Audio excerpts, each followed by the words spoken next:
Chapter 1 to chapter 7 तक जितने भी वीडियोज़ हैं बच्चों, वो ऑलरेडी चैनल पे क्या है बच्चों, चैनल पे अपलोडेड है। आज हम लोग इस वीडियो में क्या करने वाले हैं, आज वाले इस वीडियो में हम लोग expansion of British power in India, ये आपका चैप्टर 8 है। इसकी कंप्लीट वन शॉट एक्सप्लेनेशन जो है वो प्रॉपर हम लोग पढ़ने वाले हैं और समझने वाले हैं कि इंडिया में कैसे जो ब्रिटिश पावर है, जिसकी शुरुआत एक तरह से कह सकते हो 1757 के प्लासी की जो वॉर है बच्चों, 1757 के बैटल ऑफ प्लासी से स्टार्ट होती है। फिर सेकेंड बैटल ऑफ बक्सर में एक वो मजबूत, बहुत ही स्ट्रॉन्ग पोजीशन में पहुंच जाता है। इसके बाद वो धीरे धीरे पूरे इंडिया में अपने पाँव को फैलाने लगता है, पूरे इंडिया में अपने आप को एक्सपेंड करने लगता है। क्या क्या वो टेक्निक अपनाता है, क्या वो स्ट्रेटजी लगाता है, क्या स्ट्रेटजी लगाता है, किस प्रकार से वो पूरे इंडिया में, जो बंगाल से एक आता है उसने स्टार्ट करी थी, बंगाल से उसने अपनी जर्नी स्टार्ट करी थी और पूरे इंडिया को अपने कब्जे में, अपने उँगलियों पे नचाने लगता है बच्चों। इसके बारे में आज की इस वीडियो में हम लोग पढ़ने वाले हैं। मैं आपको बताते चलूँ कौन कौन से टॉपिक हम लोग इसमें कवर करेंगे बच्चों। तो सबसे पहले तो हम लोग ये पढ़ेंगे कि ब्रिटिश स्ट्रैटेजी क्या थी, कौन सी पॉलिसी उसने बनाया, कैसे बिना वॉर लड़े, बिना अधिक वॉर लड़े उसने पूरे इंडिया पे क्या करा बच्चों, कब्जा कर लिया। कब्जा करना कह सकते हो, वैसे कंट्रोल कर लिया। फिर हम लोग देखेंगे उसकी जो प्रॉपर स्ट्रेटजी है, उसमें से एक बहुत ही पॉपुलर स्ट्रेटजी है मेरे दोस्त, वो है सब्सिडी अलायंस। ये जो सब्सिडी अलायंस था वो क्या था, कितने स्मार्ट ये अंग्रेज थे कि वो सब्सिडी अलायंस जैसी चीज़ों को किए और बिना कोई बहुत बड़ी वॉर लड़े, जितने भी इंडियन किंग्स थे, आसपास के रूलर्स थे, उन सब को बच्चों उसने क्या किया, तो उन सब को उसने स्ट्रेटजी और प्लान के तहत ही फंसाया और उसे अपने अपने कब्जे में किया, कब्जे में किया, अब इसके लिए उसे अपने अंडर ले लिया। तो सब्सिडी अलायंस क्या थी इसके बारे में पढ़ेंगे और फिर सब्सिडी अलायंस की प्रॉपर क्या इफ़ेक्ट्स हुई, इवन हाँ उसकी इफ़ेक्ट क्या क्या हुआ उसके बारे में बच्चों पढ़ेंगे। और यहाँ पे एक पोस्टर हमारे पास है, जो दीवानी ड्यूल गवर्नमेंट, कुछ कुछ इंपॉर्टेंट जो कह सकते हो आपकी डेफिनेशंस हैं, वो शॉर्ट में मैंने यहाँ पे लिख के रखी हुई है। फिर बच्चों हम पढ़ेंगे जो डिसएडवांटेज है ना, disadvantage for the Indian rulers, यानी कि जो इंडियन रूलर्स हैं सब्सिडी अलायंस से उन्हें क्या डिसएडवांटेज हुई। इसके बाद बच्चों हम लोग सब्जुगेशन ऑफ मराठास, ये जो मराठा लोग हैं ना बच्चों, उस टाइम पीरियड में अंग्रेज को टक्कर देने के लिए, ब्रिटिशर्स को टक्कर देने के लिए कोई था तो सिर्फ और सिर्फ बच्चों ये जो मराठा लोग हैं, यही लोग थे मराठास। तो इन मराठास के बारे में लोग पढ़ेंगे कि इनका मराठास जो है वो कैसे मुकाबला करता है इन अंग्रेज का। फर्स्ट एंग्लो मराठा वॉर होती है 1775 से 1782 तक। ये का तो एंग्लो मतलब अंग्रेज होता है, मराठा मतलब मराठा, तो अंग्रेज मराठा के बीच में जो वॉर होती है बच्चों 1775 से 82 तक, उसके बारे में पढ़ेंगे। फिर सेकेंड एंग्लो मराठा वॉर चलती है 1803 से 1805 तक। यहाँ पे किस प्रकार से पेशवा और बाकी जो मराठाज हैं उनकी क्या रोल होती है बच्चों, उसके बारे में पढ़ेंगे। ये देख सकते हो यहाँ पे धाकेड बाजीराव साहेब का एक पिक्चर है, इसकी एक पोर्ट्रेट मैंने आपके लिए लेकर के आया हूँ। और यहाँ पे आपको प्रॉपर जो इंडिया की मैप है, British and Maratha territories in India 1805 में, यानी 1805 में मराठा किस प्रकार से ग्रो कर रही है, जो ब्रिटिशर्स है वो किस प्रकार से ग्रो करी। और इंडिया में देख सकते हो एक प्रकार से 50% जो है आप मराठा के अंडर में है और 50% जो एरिया था बच्चों वो अंग्रेजों के कब्जे में अंडर में थी। अब यहाँ पे देख पा रहे हो थर्ड एंग्लो मराठा वार होती है 1817 से लेकर 1818 तक, और ये यहाँ पे फाइनल वॉर होती है। फिर इसके बाद दोबारा वॉर नहीं होती है। और ये देखो यहाँ पे आपको एक मराठा सैनिक किस प्रकार से प्रॉपर वॉर में जाता था, जिसके हाथ में ये देख सकते हो प्रॉपर भाले जैसे तीर है। घोड़े कितने शानदार हैं, घोड़े पर गद्देदार जो है वो गद्दे लगे पड़े हैं और ये बिल्कुल हवाओं से बात करते हुए चला जा रहा है। मिलिट्री कन्क्वेस्ट बच्चों हम लोग और देखेंगे और साथ में हम लोग इसके बाद जो है मैसूर पे मैसूर जिस प्रकार से मराठा के साथ एक लंबी लड़ी गई, वैसे ही मैसूर के साथ एक लंबी लड़ाई होती है। डलहौजी की जो पॉलिसी होती है, डलहौजी की जो पॉलिसी है एक्सपेंशन वाले बच्चों, उसके बारे में हम लोग पढ़ेंगे। और फिर होगा सेकेंड स्ट्रेटजी जो कहलाता है डॉक्ट्राइन ऑफ लैप्स। तो सेकंड, ये आपका सेकंड स्ट्रेटजी, मैंने फर्स्ट बताया था ना वो सब्सिडी अलायंस, और सेकंड स्ट्रेटजी जो मोस्ट इंपॉर्टेंट थी बच्चों हुए था डॉक्ट्राइन ऑफ लैप्स। तो इस प्रकार की स्ट्रेटजी को लगा करके उसने क्या करी, अवध को अपने कब्जे में करा। और फाइनली बच्चों हम लोग आगे बढ़ेंगे और यहाँ पे देख पाएंगे नेक्स्ट इज 1857 की जो प्रॉपर रिवॉल्ट होती है, इतने सारे तिग्रम जो बेसिकली अंग्रेजों ने लगाए थे, इतने बिना वॉर लड़े इस तरह से लोगों को मजबूर करके उसने अपने जाल में फंसाया था। उसके बाद यहाँ पे 1856 का समय आता है, इंग्लिश ईस्ट इंडिया कंपनी जो पूरे इंडिया को अपने कब्जे में कर लिया है बेसिकली आकर के। फिर हम लोग क्विक शॉर्ट में रिवीजन बच्चों करेंगे। यहाँ पे देख सकते हो फेज रीजन मेथड जो यूज़ करी गई थी वो प्रॉपर सभी चीज़ें यहाँ पे हैं।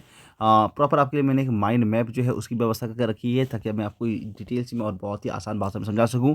ये देख पा रहे हो जितने भी इंपॉर्टेंट इवेंट्स हैं उनको ईयर वाइज मैंने यहाँ पे कलेक्ट करा है, तो ये आपको कराने वाला हूँ। और फिर इस तरह से हमारे जो पूरी चैप्टर है मेरे दोस्त वो क्या हो जाएगा फिनिश। तो चलिए शुरू से शुरू करते हैं। बट एज यूजुअल गाइस, यदि आप चैनल पे नए हो मेरे दोस्त, वीडियो को लाइक करो, चैनल को सब्सक्राइब करो और बाकी के अपने सभी दोस्तों में मेरे दोस्त शेयर करो, ठीक ना। आई होप कि आप सब ने ये बात समझ ली है और वीडियो को आप जरूर लाइक करोगे, साथ में शेयर और सब्सक्राइब भी करोगे। चलिए शुरू करते हैं। तो यहाँ पे देख सकते हो ये आपकी first expansion of British power chapter है। ये चैप्टर 8 है बच्चों और आपको क्लास 8 में। तो चलिए as per your subject and as per your books first जो टॉपिक है हमारा वो ब्रिटिश स्ट्रैटेजीज पॉलिसीज के बारे में देखते हैं कि पॉलिसी क्या है। देखो अंग्रेज लोग ना बच्चों बहुत स्मार्ट थे। ये जो अंग्रेज लोग हैं बहुत स्मार्टली प्ले करते हैं। इनको पता है यदि वॉर करते हैं ना तो बहुत सारे वेल्थ जो है उसकी नुकसान होती, भरपाई होती है। और ये लोग जो है पैसे के कीड़े थे, बहुत लालची इंसान है। ये तो हमेशा चाहता है कि हमारी इनकम बढ़े कब, तो ये वेल्थ को बर्बाद नहीं करना चाहते थे। इसलिए चाहता था कोई नेक्स्ट वे और एक ऐसा उपाय के बारे में सोचते थे, कोई एक ऐसा आइडिया के बारे में सोचते हैं कि भाई ये वॉर भी ना लड़ना पड़े और पूरी इंडिया में हमारी मोनोपोली चले, पूरी इंडिया में जो है हमारी मोनोपोली चले, फिर हमारा प्रॉफिट ही प्रॉफिट होगा, प्रॉफिट ही प्रॉफिट होगा। इसके लिए इसने क्या करा, कुछ पॉलिसीज बनाई। देखो यहाँ पे लिखा है कि इंग्लिश ईस्ट इंडिया कंपनी जो है बेसिकली जिसने अपनी यात्रा 1600 में स्टार्ट करा वो 1773 आते आते मेजर एक कंटेंडर्स बन गया है और सुप्रीम पावर के लिए, इंडिया के पावर के लिए, इंडिया में सुप्रीम पावर के लिए एक कंटेस्टेंट बन गया, यानी कि दावेदार बन गया है। यानी कि अब जहाँ भी इंडिया में पावर की बात होती है, कंट्रोल की बात होती है, लड़ाई की बात होती है, युद्ध की बात होती है, तो वहाँ पे अंग्रेज खुद को अपने एज ए कंटेंडर, एक पार्टिसिपेंट की तरह जो है वो भाग लेते हैं और कहते हैं हाँ हम भी इसमें करेंगे, जो जीता वो सिकंदर। ब्रिटिश ऑल्सो रियलाइज्ड करा कि जो फाइटिंग है ना डिफरेंट रीजनल रूलर के साथ, उससे क्या होती है बहुत बेकार सी बात है, उससे पैसे नुकसान होते हैं।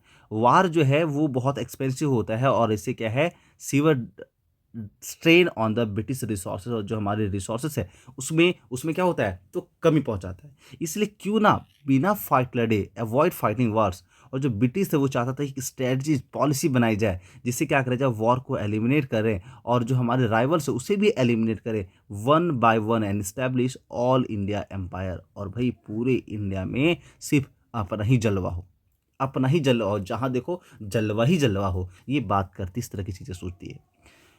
They fought Wars only when peaceful. देखो वो क्या करता है, अंग्रेज लोग वॉर लड़ा, बट वॉर वो तभी लड़ता है जब जो पीसफुल तरीके हैं, जो इसकी जो दिमाग है, दिमाग खुरपाती दिमाग का जो उपाय है वो जब फेल हो जाता है।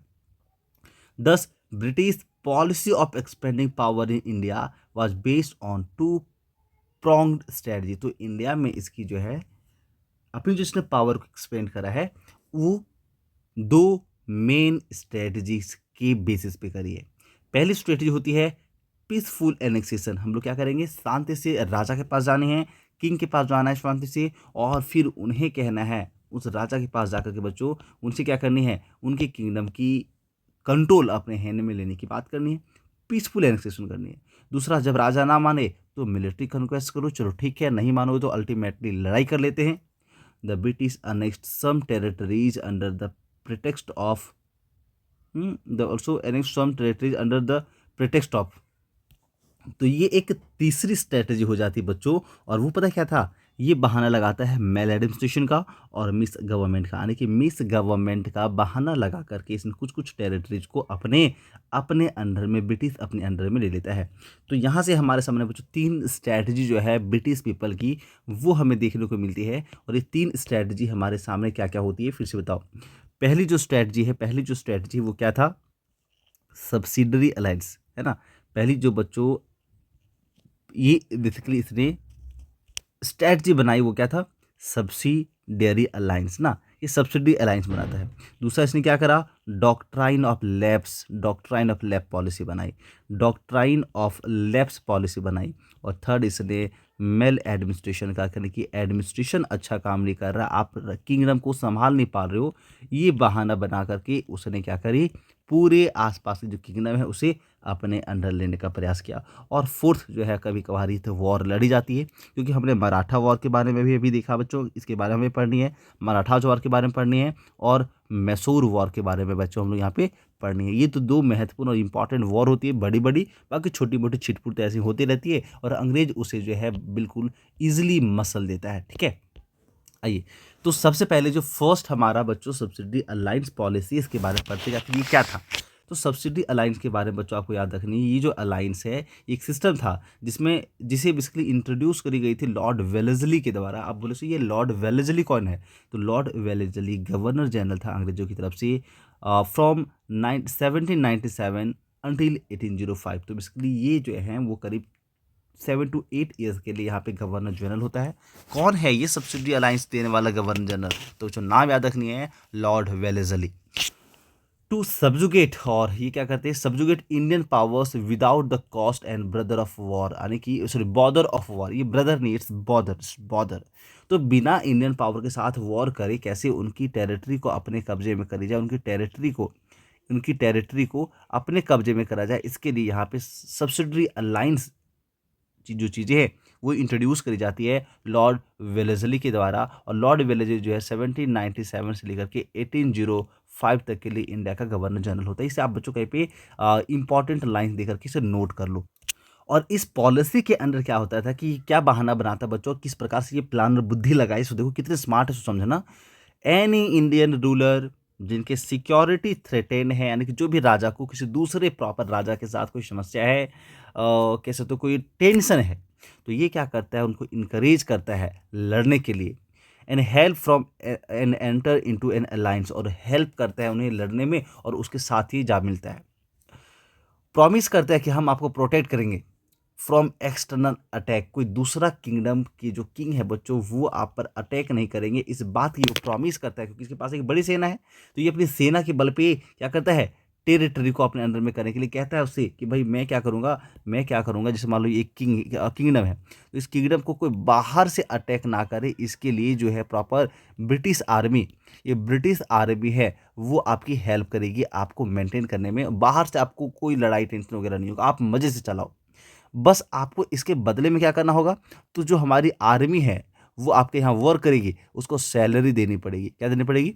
सैलरी देनी पड़ेगी। और आप अपने कोर्ट में, यानी कि जो आपका राज दरबार होता है, वहाँ पे क्या करना कि हमारे कुछ आर्मी ऑफिसर्स होगी, सॉरी आर्मी नहीं तो एक ब्रिटिश ऑफिसर्स हुआ करेगा। इन ब्रिटिश ऑफिसर्स को अपने यहाँ पे प्लेस देनी है, उन्हें सैलरी देनी है, ताकि मैं ये देख सकूँ, इंश्योर कर सकूँ कि आप मेरे लिए कुछ प्रकार के प्लान नहीं बना रहे हो, मेरे अगेंस्ट कुछ चीज़ें नहीं कर रही हो। तो इस तरह से उसने क्या करी, नया एक सिस्टम अनाउंस करा, सब्सिडरी अलायंस बनाया। और देखो ना क्या हुआ, the Indian ruler had to accept certain terms, इसमें कुछ टर्म्स एंड कंडीशन थे। देखो मैंने आपको टर्म्स एंड कंडीशन के बारे में बताया ना। और arrangement was known as subsidiary alliance, तो ये जो सिस्टम है कि दूसरे किंगडम के रूलर के साथ, राजा के साथ अंग्रेजों ने जो प्रॉपर बॉन्ड बनाया, जो उनके साथ डील करी, उस डील के अंदर कि कोई और आप पे अटैक करेगा तो मैं उसे क्या करूंगा, आपको बचाऊंगा उससे। तो ये बच्चों सब्सिडी अलायंस का लाया। इसमें टर्म्स एंड कंडीशन क्या था जो किसी रूलर को बच्चों फॉलो करना पड़ता, तो सबसे मेन तो ये टर्म्स एंड कंडीशन ही है। पहला देखो, फर्स्ट टर्म्स एंड कंडीशन क्या है, ये इंपॉर्टेंट बच्चों, इसका आपको लर्न कर एग्जाम्स में क्वेश्चन आती हैं। ये टर्म्स एंड कंडीशन बच्चों आपको लिखनी होती है। तो यहाँ पे total 4 terms and condition, 5th terms and condition है। पहला क्या है बच्चों वो देखते हैं। फर्स्ट कहता है कि जो ब्रिटिश ट्रूप्स है जो इंडियन रूलर का प्रोटेक्शन करेगा वो permanently placed in the territory of the subsidiary state. तो बेसिकली जिन किंगडम के साथ इसकी डील होती है वहाँ पे आपको ब्रिटिश रूलर को, ब्रिटिश ट्रूप्स को बेसिकली परमानेंट रखनी पड़ेगी। जो इंडियन रूलर हैं उन्हें प्रॉपर मेंटेनेंस जो है ट्रूप्स की, ये जो ब्रिटिश आर्मी है उनके मेंटेनेंस देनी पड़ेगी। और जो पेमेंट है वो मेड इन कैश और इन काइंड, तो पेमेंट जो है वो आपको कैश में देनी होगी या काइंड में देनी होगी। काइंड मतलब कैसे दिया, पैसे नहीं दे पाते हो तो काम करो, आप अपने एरिया में से कुछ टेरिटरी जो है, कुछ पार्ट जो है वो अंग्रेजों को दे दो। भाई देखो आपके पास पैसे नहीं है तो भी मेरे पास उपाय है, ब्रिटिशों की दिमाग समझो। अच्छा आगे है, he made to keep a British officials at his court, तो उसे अपने कोर्ट में ब्रिटिश ऑफिसर्स भी रखना पड़ेगा।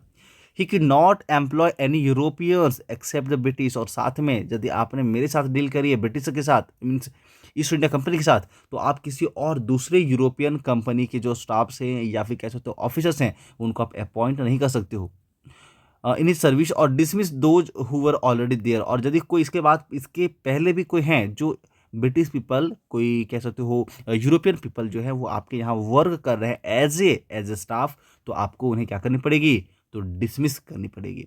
और पांचवा, fifth and most important, fifth point क्या है कि he could not form an alliance. बच्चों आप क्या कर सकते हो, यदि आपने ब्रिटिश के साथ एक बार अलायंस करी ना मेरे दोस्त, तो आप किसी दूसरे के साथ अलायंस नहीं कर सकते। टर्म एंड कंडीशन कितने हार्ड है, मतलब इसने अपनी पावर को स्ट्रांग बनाने के लिए इतने टर्म एंड कंडीशन दे दिए हैं कि जो राजा इसके साथ बेसिकली अलायंस करता है वो समझो मजबूत ही होगा, तभी करता होगा। कोई एक बड़े शौक वाला उड़ता परिंदा जो है कभी भी घोंसले से छोटे चिड़ियों के साथ दोस्ती नहीं करता है। यहाँ पे देख पा रहे हो घोंसले के लिए कैसे छोटी चिड़ियों ने अंग्रेजों के साथ दोस्ती कर ली है। विथ एनी अदर पावर और declare war against any power without the permission of the British. और यहाँ पे क्या है मोस्ट इंपॉर्टेंट कि यदि आप किसी के साथ वॉर में जाते भी हो, देखो यहाँ पे ये क्या कर रहा है, ये है किंगडम 1, ये है किंगडम 2।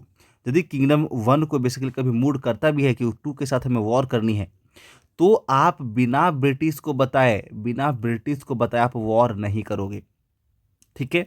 तो अब देखो ये पूरी ब्रिटिश जो आर्मी है इसके रख रखाव के लिए किस बात के लिए रख रखाव, कि यदि आप पे कभी 2 जो है वो अटैक ना करे, तो 2 के पावर को देख करके अंग्रेजों ने ए को डराया और अपनी सेना इसे दे दी, अपनी सेना का रख रखाव भी इसे दे दिया, अपने कोर्ट में एक ब्रिटिश जो ऑफिसर्स है इसे भी रख लिया, और कोई दूसरा ब्रिटिशर्स के अलावा कोई दूसरा जो प्रॉपर यूरोपियन कंट्री के जो स्टाफ हैं उनके ऑफिसर्स को अपने कोर्ट में बैठने नहीं देनी है, यदि है तो उसे हटवा भी लिया। और उसके बाद ये भी कहा कि यदि वॉर करने हैं तो आप अकेले इसके डिसीजन नहीं लोगे, आपको ब्रिटिश से पूछनी पड़ेगी। अब देखो ब्रिटिश कितने स्मार्ट हैं, ये इधर से भी गेम किया, अब यहाँ पे वो डबल गेम खेलता है, ब्रिटिश पीपल जो है डबल गेम खेलता है। पता है कैसे, यहाँ ब्रिटिशर्स ने टीम 1 के साथ, यानी कि जो आपका स्टेट ए है इसके साथ उसने डील करके रखी है, और अब जब कभी वॉर की सिचुएशन आती है तो ये क्या करता है, 2 सिक के साथ भी जाके मिल जाता है, और वॉर को रोकने के लिए, वॉर को कैसे रोका जाए इस बात को लेकर के अब 2 को डराता है, और 2 से भी किसी न किसी प्रकार से चुपके चुपके जो है अलायंस कराता है, और ये वॉर को बच्चों कैंसिल आउट करा देता है, कैंसिल होने मीन्स ये वॉर को होने से वो रोक देता है। और वॉर को होने से रोका तो आर्मी का भी लॉस नहीं हुआ, जो पैसे इनके पास हैं उनकी भी बचत हो गई, ये जो है 1 से लगातार इसकी अलायंस बनी की बनी भी रह गई, और इसके साथ ही इसकी दोस्ती हो गई, फ्रेंडशिप हो गई, और इस प्रकार से दोनों को एक दूसरे के प्रति डरा करके ये लगातार लंबे टाइम तक इंडिया में क्या करता रहा, प्रॉपर रूल करता रहा, और कई सारे किंगडम को अपने में ले भी लिया। He would acknowledge the British company as a paramount power. वो क्या है, पूरी ब्रिटिश कंपनी को इंडिया का एक पैरामाउंट पावर मतलब ऐसा पावर जिसे कोई भी डिफीट ना कर सके, इस प्रकार से जो है वो स्टैब्लिश कर लिया है। आइए अब देखते हैं सब्सिडी अलायंस हो तो गई, सब्सिडी अलायंस मेरे दोस्त हो गया है, ठीक है। अब इस सब्सिडी अलायंस के हो जाने पर उसका इफेक्ट क्या हुआ, क्या राजाओं ने इसकी बात मानी, क्या इंडियन रूलर्स ने इसकी बात मानी। तो बच्चों इफेक्ट के बारे में बात करी जाए तो पहला इफेक्ट है कि जो ब्रिटिश हैं उसने लार्ज आर्मीज को अब मेंटेन कर लिया, और जो एक्सपेंस है उसका जो खर्चा है वो इंडियन रूलर्स से ले लिया। जो ब्रिटिश है उसने क्या करा, वैल्यूएबल टेरिटरीज को अपने अंडर में ले लिया, सब्सिडी पेमेंट के इसके जो पेमेंट इसके लगातार आने लगी, इनकम यदि आने लगा तो इसे क्या करा, और भी जगह अपना हाथ पांव फैलाना स्टार्ट कर दिया। एक्सपेंशन किया इसने ब्रिटिश एम्पायर को इंडिया में, क्योंकि इसके जो रिसोर्सेस हैं वो धीरे धीरे बढ़ने लगे हैं। The influence of European rivals specially the French was excluded from the courts. अब देखो जो भी अंग्रेजों का दुश्मन था, जो फ्रेंच था, जो इसको टक्कर दे सकता था, इन फ्रेंच को इस अलायंस के द्वारा उसे इनर रूलर्स के कोर्ट से हटा दी गई। जो ब्रिटिश उसने कंट्रोल करा फॉरेन पॉलिसी को, और जो कि इसे कहा ना कि भाई आपको जो है जब भी वॉर वाली सिचुएशन आ जाएगी तो बिना डिस्कशन के आप वॉर नहीं करोगे। तो इसका मतलब जो फॉरेन पॉलिसी है उसे भी सब्सिडरी अलायंस का जो है उसको कंट्रोल किसने कर लिया, तो इस ब्रिटिश कंट्रोल कर लिया ना। तो इस प्रकार से ब्रिटिशर्स की जो पावर है बच्चों लगातार बढ़ी जा रही है। बट डिसएडवांटेज यहाँ पे जो इंडियन रूलर्स है उनके सामने डिसएडवांटेज क्या है, उनको ये करने के बाद क्या प्रॉब्लम हुई, क्या नुकसान हुआ बच्चों, अब इसके बारे में हम लोग पढ़ते हैं, ठीक है। इसे मैं नीचे कर लेता हूँ ताकि प्रॉपर आपको जो है ये अच्छा लगे, जहाँ पे मैं आपको बताऊँ एक प्रॉपर बढ़िया लुक क्रिएट करे ना। ये देखो अब मैं यहाँ पे बढ़ा रहा हूँ और ये इमेज यहीं पे होगी, इससे क्या होगी आपको फील आते रहेगा, हाँ एक बहुत बढ़िया टॉपिक जो है वो आप डिस्कस कर रहे हो, ब्रिटिश पावर इंडिया में कैसे बढ़ा इसके बारे में पढ़ रहे हो। डिसएडवांटेज क्या है मेरे दोस्त, तो कुछ डिसएडवांटेज के बारे में पढ़ना है यहाँ पे। तो ये जो सब्सिडी अलायंस है ना, सब्सिडी अलायंस है, ये देखो हमें पढ़ करके समझ करके पता चल रहा है कि जो ब्रिटिश लोग इतने स्मार्ट है और इंडियन लोगों को इसे मूर्ख बना दिए। तो यहाँ पे सोचो उस पर कितना ज़्यादा बीता होगा। तो सब्सिडी अलायंस डिजास्टर साबित होता है, इंडियन स्टेट के लिए, यानी कि इंडियन स्टेट्स के लिए जो सब्सिडी अलायंस है जिसने भी किया, एक तरह से कह सकते हो वो बहुत ही मूर्ख था, मूर्खों का सरदार होगा जिसने सब्सिडी अलायंस करी होगी, या तो काफ़ी मजबूर होगा। हम इंडियंस ना कुछ अपने टेरिटरीज को बचाने के लिए जो है इतने लालची होते हैं कि हम किसी के साथ भी हाथ मिला लेते हैं, चाहे वो हमारा दुश्मन भविष्य वाला हो या फिर जो हमें बिल्कुल देखना नहीं चाहता हो, लेकिन हम अपने थोड़े समय के लाभ के लिए, हम अपनी ईगो के लिए जो है, ईगो के लिए ही कह सकते हो यहाँ पे, ईगो के लिए जो है किसी ऐसे से हाथ मिला लेते हैं जो हमारे देश के लिए लाभदायक नहीं है, जो हमारे देश के दुश्मन होते हैं। तो हमारी इंडियन की कल्चर ऐसी है, हम लोग कभी भी एकजुट नहीं हुए। और आपका प्रॉपर जो हिस्ट्री जो आप पढ़ते हो तो हिस्ट्री में आप देख सकते हो प्रॉपर स्टार्टिंग से इंडिया में जब जब अटैक हुई है तो इंडियन रूलर्स की ईगो की वजह से ही वो हारा है। इंडियन रूलर्स की आपस में अंडरस्टैंडिंग न डेवलप हो पाने की वजह से ही हुआ है। यदि इंडियन रूलर्स यदि चाह लेता बच्चा, यदि हमारा देश एकजुट हो जाता, लोग एकजुट हो जाते, ये जो दांत पात वाली चीज़ें नहीं होती, यदि हमारे कंट्री बच्चों इक्वालिटी की बात उस वक्त हो रही होती, इक्वालिटी की बात जब उस वक्त हो रही होती, तो इंडिया जो है कभी भी ना कभी मुगलों का गुलाम होता, ना दिल्ली सल्तनत का गुलाम होता, ना ये ब्रिटिशर्स का गुलाम हुआ रहता। तो हम जो आपस में लड़ते हैं, हमारे जो सोसाइटी में इतने सारे डिविजन्स हैं जातियों के नाम पे, जो हमारे डिवीजन है बच्चों, ऊंच नीच जो है, और SC ST OBC प्रॉपर जो जो चीज़ें बनी हुई है अभी के समय में भी है, वो पहले जातिवाद कुछ नेक्स्ट लेवल का हुआ करता था। इस चीज़ की वजह से इंडिया जो है हमेशा मूर्ख बनता चला है, इंडिया हमेशा जो है बाहर के लोगों से हारता चला गया है। आइए, इन सब बातों को सोचना मतलब टेंशन लेने के बराबर ही है, इसलिए आगे बढ़ते हैं और फर्स्ट पॉइंट पढ़ते हैं। क्या लिखा है? जो इंडियन रूलर्स हैं, सब्सिडी स्टेट्स, उसने अपनी इंडिपेंडेंस को अब लॉस्ट कर दिया, उसके ऊपर कोई कैसे तो आज़ादी रहा ही नहीं। किस प्रकार का आज़ादी बताओ? हम लोग क्या करते हैं? अपने आप पे गर्व करते हैं, घमंड करते हैं जब हमारा पड़ोसी हमसे कमज़ोर हो रहा होता है। यहाँ पे देखो, अंग्रेज हमसे ज़्यादा ताकतवर था और हमने उसके साथ जाकर सब्सिडी अलायंस कर लिया। कोई हो सकता है मूर्ख हमसे इससे ज़्यादा? द वर्चुअली बिकम पपेट, और ये क्या है? एक तरह से इनडायरेक्टली ब्रिटिश का पपेट बन गया है। जो पेमेंट है वो ह्यूज सब्सिडीज लीड टू ये heavy drain on the resources, और जो इतने पैसे हम उसके आर्मी के मेंटेनेंस में दे रहे हैं, ये सारा पैसा हमारे रिसोर्सेज को, हमारे पैसे को इंडिया से निकाल निकाल के वो अपनी कंपनी को मजबूत करने में लगाया। सोचो, ये पैसे यदि हमारे आर्मी को हम खुद से मेंटेन करते तो ये जो पैसे हैं वो हमारी कंट्री में रहता, हमारे एरिया में होता, हमारे लोगों के पास होता। Resources and the impoverishment and decay of the states, इस तरह से जो स्टेट्स है वो धीरे धीरे कमजोर होने लगा और administration at the end collapse हो जाती है। और जब एडमिनिस्ट्रेशन कोलैप्स हुआ तो जो ब्रिटिश है उस राज्य को अपने अंडर ले लेता था और कहता था इसे अब तो मैं चलाऊंगा, बाकी लोगों को तो चलाना ही नहीं आ रहा है। ऐसे डायलॉग आपने सुने ना, आज तो भाई गाड़ी तेरी भाई चलाएगा। तो वैसे यहाँ पे जो है एक्सपेंशन हो जाने के बाद ब्रिटिश लोग इसे अपने कंट्रोल में ले लेता है जब एडमिनिस्ट्रेशन कोलैप्स कर गई। व्हेन द एडमिनिस्ट्रेशन कोलैप्स्ड, है ना, British use an excuse for annexing the kingdom on grounds of misgovernment. तो भाई आप सरकार को ठीक से चला नहीं पा रहे हो, कंट्री को मैनेज नहीं कर पा रहे हो ठीक से, तो एक काम करो, अब है ना, हम सब देख लेंगे, तो ब्रिटिश को आप दे दो। जो इंडियन रूलर है वो fully protected by the British against external and internal enemies. They lost interest in welfare of people and neglected them as they were no longer afraid of revolt. अब देखो, एक यहाँ पे जो हमारे इंडियन रूलर्स हैं, जब उन्हें इस बात की प्रॉपर फुल गारंटी मिल गई है कि भाई आपको एक्सटर्नल थ्रेट तो नहीं मिल सकता, जो कि आपके सामने कौन है? अंग्रेज है।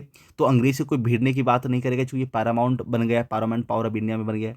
दूसरा, इंटरनल से भी यदि कोई प्रॉब्लम होती है तो अंग्रेज लोग संभाल लेगा। तो आर्मीज की इतनी ह्यूज हो गई है। तो अब जो रूलर था ना बच्चों, जो रूलर था वो बहुत ज़्यादा लेजी हो गया, आलसी हो गया। इन्हें इस बात का टेंशन ही नहीं है कि कुछ होगा मेरे अगेंस्ट। ये मस्त मौला की तरह जो है वो अब अपनी राजगिरी को एंजॉय करता है, ठाट बाट से रहता है, और ये अपने किंगडम को मजबूत करने के लिए, लोगों को सर्व करने के लिए इसके बारे में कुछ सोचता ही नहीं है। वो बस अपनी लेगेसी में जी रहा है।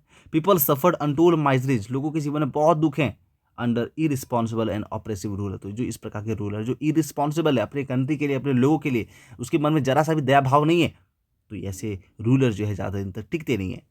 Subsidy alliance aided the British in subjugating the powerful kingdom of Marathas. तो इस प्रकार से जो ब्रिटिश अलायंस है, तो इस तरह से जो आपका सब्सिडी अलायंस है दोस्त, इसने क्या करी, जो अंग्रेज लोग हैं, जो ब्रिटिश पीपल है, उनको प्रॉपर एडिट करना मतलब सहयोग करा, हेल्प करा। क्या करने में? तो subjugating the powerful kingdom of Maratha. जो मराठा, जैसा आपको मैंने बताया ना, पावरफुल किंगडम जो बचा था, उन्हें पूरी तरह से सब्जुगेट करना मतलब क्या करनी है? उन्हें अपने कंट्रोल में लेना है, अपने अंडर में लेना है, तो अपने अंडर लेने में प्रॉपर अंग्रेज़ों की मदद करी गई यहाँ पे। रिसोर्सेस मिला, पैसा मिला, आर्मी मिला, है कि नहीं? अब बच्चों यहाँ पे कुछ इंपॉर्टेंट ना ये जो है आपके डेफिनिशंस हैं उन्हें बच्चों एक बार देख लो ताकि मैं इस पेज को यहाँ से हटा सकूँ। तो ये देखो क्या लिखा हुआ है, यहाँ पे क्या लिखा है, जो दीवानी है वो क्या है? तो diwani basically right to collect revenue है, रेवेन्यू को कलेक्ट करने की सिस्टम है। ड्यूल गवर्नमेंट क्या था? तो सिस्टम है, इसके बारे में बच्चों हमने इसके पहले वाले चैप्टर में पढ़ लिया है कि एक ऐसा सिस्टम था जिसमें हमने कंपनी जो है वो कलेक्ट करता था रेवेन्यू को, और जो नवाब था वो एडमिनिस्ट्रेशन को संभालता था। मतलब दो रूलर हैं, एक पैसे तहसीलने काम करता है और एक है जो सिर्फ एडमिनिस्ट्रेशन संभालता है। तो दो मिलकर के चला रहा है, इसलिए इसको ड्यूल गवर्नमेंट कहते हैं।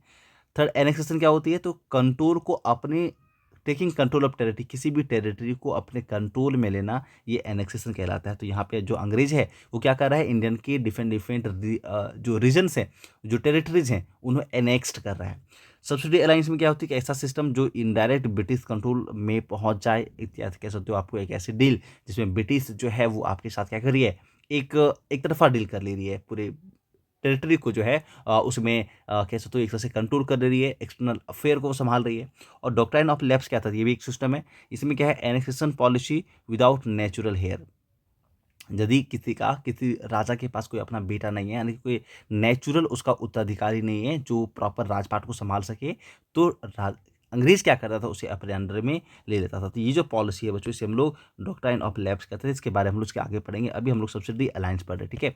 आइए इस पेज को जो है हम लोग हटा देते हैं और डायरेक्ट फोकस जो बच्चों हम लोग करेंगे सब्जुगेशन ऑफ मराठा पे, यानी मराठा लोगों को अपने अंडर में ब्रिटिश ने कैसे किया बच्चों, इसके बारे में पढ़ते हैं।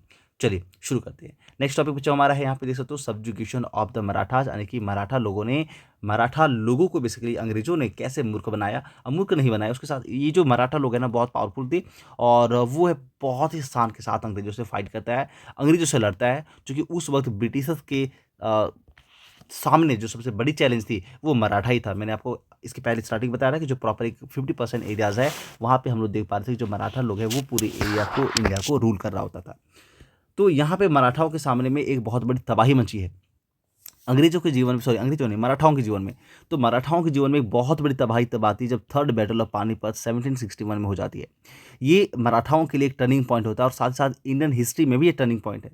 इस वॉर के बाद जो यहाँ पे ब्रिटिश पावर है बच्चों, सॉरी ब्रिटिश नहीं, मराठा पावर जो है वो क्या हो जाती है, वीक हो जाती है। मराठाओं की जो मान मर्यादा सम्मान पावर था वो बेसिकली टूट जाता है, बिखर जाता है।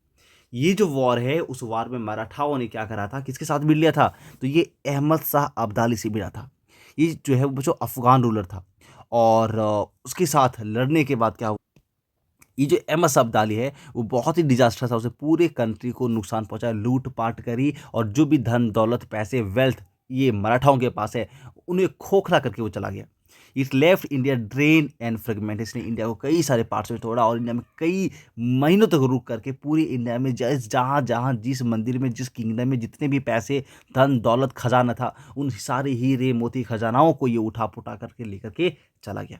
तो अहमद सब्जाली जो है प्रॉपर एक तूफान की तरह आता है मराठाओं के जीवन में, पूरी तरह से मराठाओं को तबाह कर देता है।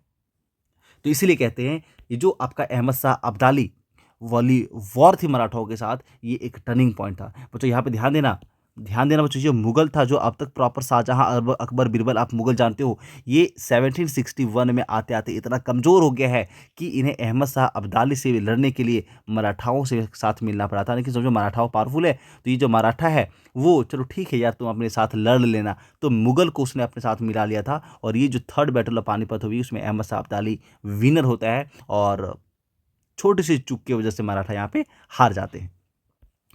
The Maratha empire broke up into 5 virtually independent states. और यहाँ के बाद से जो मराठा एम्पायर है मेरे दोस्त, वो क्या होता है, तो मराठा एम्पायर बेसिकली 5 पार्ट्स में डिवाइड हो जाती है। जो पहले पूरी मराठाओं को जो पावर है बच्चों वो पेशवा के पास होता था। हमने इसके पहले वाले चैप्टर्स में बच्चों पेशवा के बारे में पढ़ा है कि शिवाजी के बाद जैसे जो पेशवा है बाजीराव, ये जो पेशवा होता था वो पूरे मराठाओं का बॉस था कि नहीं।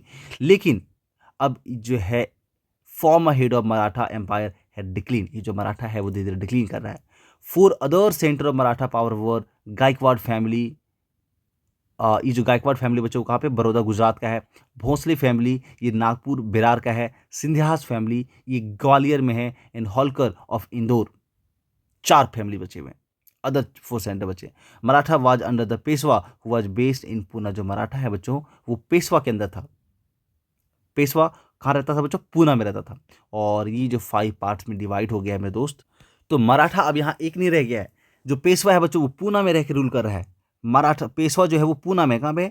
पूना में। सोचो इतने लालची लोग हैं जो फैमिलीज वाले, कैसे देखो अपने आप में बट गए हैं।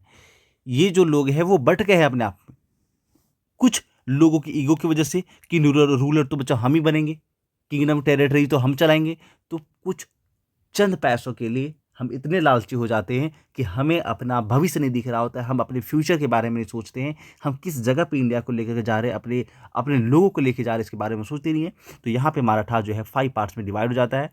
The Maratha who control most of the western and central India made a remarkable recovery after the third battle. लेकिन थर्ड बैटल ऑफ पानीपत के बाद इतने नुकसान होने के बाद वेस्टर्न और सेंट्रल इंडिया में जिन लोगों का बेसिकली कह सकते कंट्रोल था, उसने क्या करी? अपने house, despite being a house divided, the Maratha proved to be a formidable rivals. It took the British 43 years and 3 wars to bring the Maratha under their control। यानी कि यहाँ पे मराठा जो लोग हैं, भले उसके जो घर हैं वो टूट जाते हैं, लेकिन ये लोग अलग अलग रह करके भी 4 डिफरेंट फैमिलीज में आने के बाद भी 43 ईयर्स तक उसने ब्रिटिश को 1775 से लेकर 1818 तक जो है 3 टोटल वॉर लड़ता है और मराठाओं को ब्रिटिश के कंट्रोल में जाने से 43 ईयर्स तो रोकता है। और 43 ईयर्स के एंड के बाद जो ब्रिटिश है वो मराठाओं को अपने अंडर में ले लेता है, वॉर में इसे हरा करके जीत के जो अंग्रेज है वो ले जाती है। तो ये कौन कौन से वार है, कब कब हुई है? ये फर्स्ट मराठा वार कब हुई, सेकेंड मराठा वार कब हुई बच्चों, इसके बारे में चलिए हम लोग पढ़ना स्टार्ट करते हैं। देखो इसके पहले की जो कहानी के बारे में बच्चों में बात करूं तो हम लोग इसके पहले 1764 बैटल ऑफ बक्सर तक हम लोग पढ़ चुके हैं ना, बैटल ऑफ बक्सर तक पढ़ चुके हैं। बैटल ऑफ बक्सर के बाद हमने 1765 में देखा था यहाँ पे जो ट्रीटी ऑफ इलाहाबाद हुआ है बच्चों, ये हमने पढ़ रखा है ट्रीटी ऑफ इलाहाबाद तक। फिर यहाँ से ड्यूल गवर्नमेंट जो बंगाल में स्टार्ट होती है 1776 लेकर 1772 तक, वो हमने पढ़ रखा है। यहाँ पे ड्यूल गवर्नमेंट बेसिकली एंड हो जाती है। और फिर 1775 के बाद 1775 में फर्स्ट बच्चों एंग्लो मराठा वार हो जाता है। एंग्लो मराठा जो वार कब होती है? तो 1775 में स्टार्ट हो जाती है। ठीक है ना, ये आपको जो रोड मैप है ना वो आपको ध्यान में रखते जाना है। 1764 से पहले क्या था? 1757 यहाँ पे बैटल ऑफ पलासी भी हो गया है। तो ये डेट आपको याद रखनी कि पहले ये हुआ, फिर ये हुआ। 65 में ट्रीटी ऑफ इलाहाबाद होती है, 72 में ड्यूल गवर्नमेंट एंड हो जाती है और 1775 में दोबारा अंग्रेज अपने समय में एक बड़ी चैलेंज को ले लेता है और फर्स्ट मराठा वॉर जो है वो लड़ना स्टार्ट करता है। ठीक ना, आइए फर्स्ट मराठा जो वॉर है बच्चों, इसके बारे में डिटेल्स में समझते हैं। ये कब हुआ, क्यों हुआ और कैसे हुआ। ठीक है, देखो क्या लिखा हुआ है। The first Anglo Maratha war broke out between the Marathas and the British during the governor generalship of Warren Hasting. देखो एक और मैंने आपको गवर्नर जनरल का बच्चों नाम बताया था, वो क्या था? वो लॉर्ड वेलेस्ली, जिसने सब्सिडरी अलायंस को इंट्रोड्यूस किया था। और जो सब्सिडरी अलायंस को इंट्रोड्यूस करने वाला लॉर्ड वेलेस्ली था, ये कोई बता सकता है ये जो लॉर्ड वेलेस्ली है वो कब से कब तक इंडिया का बेसिकली कह सकता है वो गवर्नर जनरल रहा था? ये कमेंट बॉक्स में बच्चों 5 बता चुके, मैंने इसके बारे में पहले आपको बताया है। ठीक है, याद करो, क्या आप बता पा रहे हो? अच्छा, दूसरा ये वॉरेन हेस्टिंग है। इस वॉरेन हेस्टिंग ने क्या करी है? तो फर्स्ट जो एंग्लो मराठा वार है, उस टाइम इंडिया के जो गवर्नर जनरल कौन है? तो वो है आपका क्या? तो नाम है वॉरेन हेस्टिंग। अच्छा, क्या कारण था जिसकी वजह से जो है मराठा वार हुई है? तो 1773 में क्या होता है, जो पेशवा नारायण राव था वॉज मर्डर्ड। स्टोरी समझो, पहले बैकग्राउंड समझो कि 1773 में just after the dual government ended, next year 1773 में पेशवा नारायण राव जो है वो मर्डर कर जाते हैं, उसकी मर्डर हो जाती है। सिविल वार जो है प्रॉपर होना शुरू हो जाता है कि अब जो नेक्स्ट पेशवा कौन बनेगा। यार हम लोग इतने लालची हैं कि हम लोग प्रॉपर एक सिस्टम उस वक्त बना के नहीं रखे थे कि नेक्स्ट रूलर कौन होगा। यहाँ पे कंपनी की तरह जो है ब्रिटिश इंडिया रूल कर रही है, यहाँ पे प्रॉपर सिस्टम है कि नेक्स्ट रूलर कौन बनेगा। पर इंडिया में उस टाइम में नेक्स्ट रूलर कौन होगा इसके बारे में कोई कुछ अता पता फिक्स था ही नहीं। तो 1773 में पेशवा नारायण राव की जब मर्डर हो जाती है तो अब एक सिविल वार होना स्टार्ट हो जाता है कि नेक्स्ट रूलर कौन होगा, नेक्स्ट पेशवा कौन बनेगा। अब यहाँ पे 2 लोग आते हैं, एक है माधवराव टू, एक है जो माधवराव टू है, इनके एक सपोर्टर एक तरफ आ जाते हैं, और दूसरा है the infant of Peshwa the son of Narayan Rao and the supporter of Raghunath Rao. तो यहाँ पे बच्चों आप समझ रही आपको ये है कि जो नारायण राव की बेसिकली जब डेथ हो जाती है तो नारायण राव के डेथ के बाद जो वैकेंट सीट है पेशवा का, वो कौन बनेगा पेशवा। इसको लेकर के एक सिविल वॉर हो गई है मराठाओं में। एक का सपोर्टर है जो चाहता है कि माधवराव का जो बेटा है, जो कि अभी इन्फेंट है, बहुत छोटा है, वही पेशवा बनी रहे, उसके बदले बाकी जो सिस्टम वो काम करे, उसे सपोर्ट करे। और बाकी लोग कहते हैं, कुछ लोग कहते हैं नहीं, ये इन्फेंट है, अभी छोटा है, बहुत बच्चा है, ये संभाल नहीं पाएगा किंगडम को, इसकी जगह पे रघुनाथ राव जो है वो बनेगा।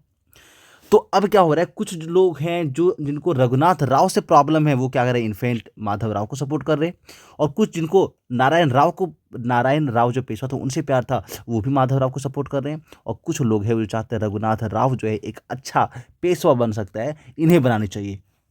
तो इन दोनों में बेसिकली संघर्ष होता है। Raghunath Rao appeal to the British in Bombay for help. अब यहाँ पे देखो, रघुनाथ राव यहाँ पे पहली बार जो है ब्रिटिशर्स के जीवन में, ब्रिटिशर्स के पास रघुनाथ राव जाता है अपील करने के लिए, आप क्या करो, आप मुझे हेल्प करो बॉम्बे जाकर के। दे ये देखो भाई, आप सोचो अंग्रेज लोग तो पहले से चाहता होगा कोई टेंशन क्रिएट हो, कोई प्रॉब्लम हो और मैं जाकर के वहाँ पे क्या करूँ, लाभ लूँ। अंग्रेज लोग तो पहले से चाहता होगा। और यहाँ पे जो है उनके मुंह में कह सकते हो, खुद जाकर के मराठा लोग पहुंच गए हैं। वो क्या कहते हैं, they readily agree to do so with the hopes of getting valuable territory. तो ज़्यादा से ज़्यादा टेरिटरी अंग्रेजों को मिलेगा, इसलिए अंग्रेज फटाफट पहले से तैयार हो गया। In return for Salsette and Bassein would serve as important naval bases, the British sent army to support Raghunath Rao. Raghunath Rao से यहाँ पे तो पहले ये डील कर लिया कि हाँ, हम आपकी मदद करेंगे, क्यों ना, बिल्कुल मदद करेंगे रघुनाथ राव जी। आप बस एक काम करो, आप क्या, एक काम मुझसे ये वादा करो, याद करो 1757 में बैटल ऑफ प्लासी में उसे कैसे मीर जाफर को मजा चखाया था। वैसे रघुनाथ राव को कहता है कि आपको देखो, दो इंपॉर्टेंट प्लेस, एक नाम है सेल्सेट और बेसेन। ये सेल्सेट और बेसेन जो है वो एक इंपॉर्टेंट नेवल बेस था। तो वहाँ पे ब्रिटिश लोग कहता है कि ये दोनों जो टेरिटरी है वो हमें देनी पड़ेगी जब हम आपकी मदद करेंगे। ये देखो बच्चों, Nana Phadnavis the guardian of the infant Peshwa. इस पिक्चर को समझो, ये है पोर्ट्रेट ऑफ नाना फडणवीस। ये नाना फडणवीस जो है इन्फेंट ऑफ पेशवा, इन्फेंट जो पेशवा था बच्चों, जिसका नाम बच्चों हमने भी अभी यहाँ पे पढ़ा था, क्या नाम था इसका, नाम था बच्चों माधव राव। तो ये माधव राव 2, जिस प्रकार से हमने कटप्पा वाली मूवी देखी है ना, बाहुबली वाली, जैसे कटप्पा जो है किस प्रकार से किंगडम को मदद करने के लिए, सहयोग करने के लिए हमेशा रेडी रहता था, वैसे ये है, ये जो छोटा बच्चा है पेशवा जो बनना चाह रहा है, जिसे बनाया जा रहा है, नाना फडणवीस उसके गार्जियन है। इवेंट क्या होती है, all Maratha chief were United under the able leadership of Nana Phadnavis. जितने भी मराठा चीफ्स हैं वो सब इसके लीडरशिप में प्रॉपर क्या होते हैं, खड़े हो जाते हैं, इसको सपोर्ट करते हैं। नाना फडणवीस कौन है, तो गार्जियन है, सपोर्टर है किसका, इन्फेंट पेशवा का, जो चाहते हैं कि जो पेशवा है वो कौन है, तो ये जो इन्फेंट है वही पेशवा बने रहे। They defeated the British army Saint from Bombay. तो जो बॉम्बे से जो आर्मी आया था उन्हें इसने बहुत आसानी से हरा दिया। Warren Hasting sent an army from Bengal to recover the lost prestige and position of British. तो जो ब्रिटिश लोग यहाँ पे हारा है, उनकी मान सम्मान को, कि इसे ये कैसे हो सकता है कि कोई इंडिया में ब्रिटिश को हरा दे, इस प्रेस्टीज को, मान सम्मान को बचाने के लिए बॉम्बे से आया वो सेना जब हार जाता है, बॉम्बे से जो बच्चों आर्मी आई है अंग्रेजों की वो हार जाती है, तो ये अपनी प्रेस्टीज को बचाने के लिए बंगाल से अपनी आर्मी को भेजते हैं। द वॉर ड्रैग्ड, तो ये वॉर जो है ख़त्म हो जाना चाहिए था एक दिन में, वो अब खींचा चला जाता है और 7 ईयर तक बढ़ जाता है। Neither side was able to win और डिसिसिव विक्ट्री। दोनों में से कोई ना पूरा जीत पा रहा है, ना सामने वाले को पूरी तरह से हरा पा रहा है। Meanwhile British became involve in their second war with Mysore. और इसी टाइम पीरियड में क्या हुआ था, इसी टाइम पीरियड में जिस प्रकार से अभी यहाँ मराठाओं के साथ यहाँ पे ब्रिटिश लोग लड़ रहा है, सेम पीरियड में ये जो ब्रिटिशर्स है वो मैसूर में वहाँ पे भी उसकी एक वॉर स्टार्ट हो जाती है। मैसूर में जो हैदर अली है और टीपू सुल्तान है, ये दो बहुत बड़े, टीपू सुल्तान, ये दो बड़े ओपोनेंट जो है वो वहाँ पे मैसूर में खड़े हो जाते हैं। ब्रिटिशर्स के सामने दो चैलेंज को एक साथ मैनेज करने की बात थी, इसलिए मराठाओं के साथ जो वॉर था वो लंबा खिंच जाता है।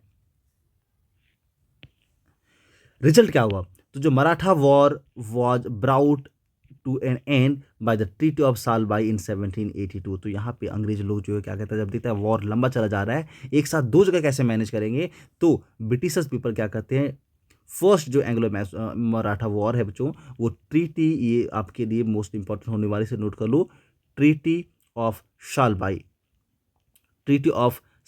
1782 तो 1782 के साथ ही आपका एंड हो जाता है।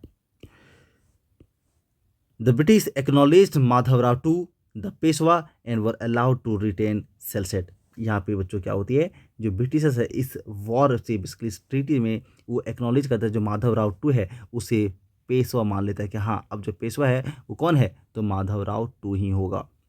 और जो सेल्सेट है वो अब उसे वापस कर देता है। रघुनाथ राव जो है उन्हें पेंशन दी जाती है, उन्हें कहा अब आपको पेशवा की प्रॉपर जो है दावेदारी वो नहीं करनी है। The first Maratha war brought little material reward for the British. यहाँ से ब्रिटिश को ज़्यादा फायदा नहीं, बस थोड़ा बहुत फायदा हो गया कि हाँ ठीक है, तुमने कम से कम ये तो माना कि हम जिसे कह देंगे कि ये पेशवा है तो वो पेशवा है, अब मुझे इतनी तो रिस्पेक्ट मिली है। देखो यहाँ पे कैसे, the dominion of British influence and control in Indian policies. एक तरह से यहाँ पे जो है ब्रिटिश लोग उनकी डोमिनेंस हो जाती है इंडियन पॉलिटिक्स में। द ट्रीटी ऑफ सालबाई एक इंपॉर्टेंट लैंडमार्क था in the history of India. It give British 20 years of peace with the Maratha. यहाँ पे जो ब्रिटिशर्स है अब अपना ये ध्यान जो है दूसरी जगह लगा सकता था।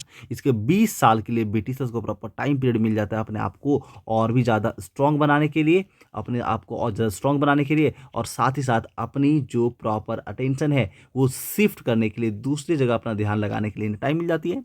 अ period utilised by the company to strengthen its position in Bengal and subjugate Mysore. तो मैसूर को अपने अधीन में लेना, अपने कंट्रोल में करना, मैसूर को जीतना और बंगाल को में अपनी पोजीशन और भी मजबूत करना, इसमें इसने अपना ध्यान लगाया। अब जाकर के 1803 का समय आता है, ब्रिटिश पीपल यहाँ पे मजबूत हो गए हैं, स्ट्रांग हो गए हैं, और अब यहाँ पे सेकेंड बैटल जो है वो स्टार्ट होती है। सेकेंड बैटल होने का रीज़न क्या था, तो पेशवा जो माधवराव टू है उनकी अब डाइड हो जाती है, बेसिकली उनका डेथ हो जाता है। तो देखो पहले हमने देखा इसके पहले नारायण राव का मौत हो गया। जैसे ही नारायण राव का डेथ हुआ तो प्रॉब्लम स्टार्ट हो गई कि अब पेशवा कौन बनेगा, तो यहाँ पे दो लोगों के बीच में वॉर स्टार्ट हो जाती है, दो टीम बन जाता है। अब फिर यहाँ पे कुछ समय के बाद 1796 में माधवराव जो टू बना था यहाँ का पेशवा, उनकी डेथ हो जाती है। वह succeeded by Peshwa Bajirao second. तो अब यहाँ पे इसके बाद जो है पेशवा नेक्स्ट बनता कौन था, बाजीराव टू था। और ये जो है एक वीक और इनडिसिसिव रूलर था। क्या ये वीक भी है और इनडिसिसिव भी है। यहाँ पे इनडिसिसिव जो है बच्चों, इसका मतलब आपको ये समझनी है कि वो क्या करता है ना, कोई भी डिसीजन लेने में बहुत हिचकिचाता है और साफ सुथरा डिसीजन, मजबूत एक डिसीजन नहीं ले पाता कि करना क्या है। With the death of Nana Phadnavis, अब देखो नाना फडणवीस की भी डेथ हो गई है। The great statesman and pillar of Maratha unity, मराठाओं को एकजुट रखने वाला जो नाना फडणवीस है, जिसने माधवराव सेकेंड को प्रोटेक्ट करा था, उनकी भी डेथ हो गई है।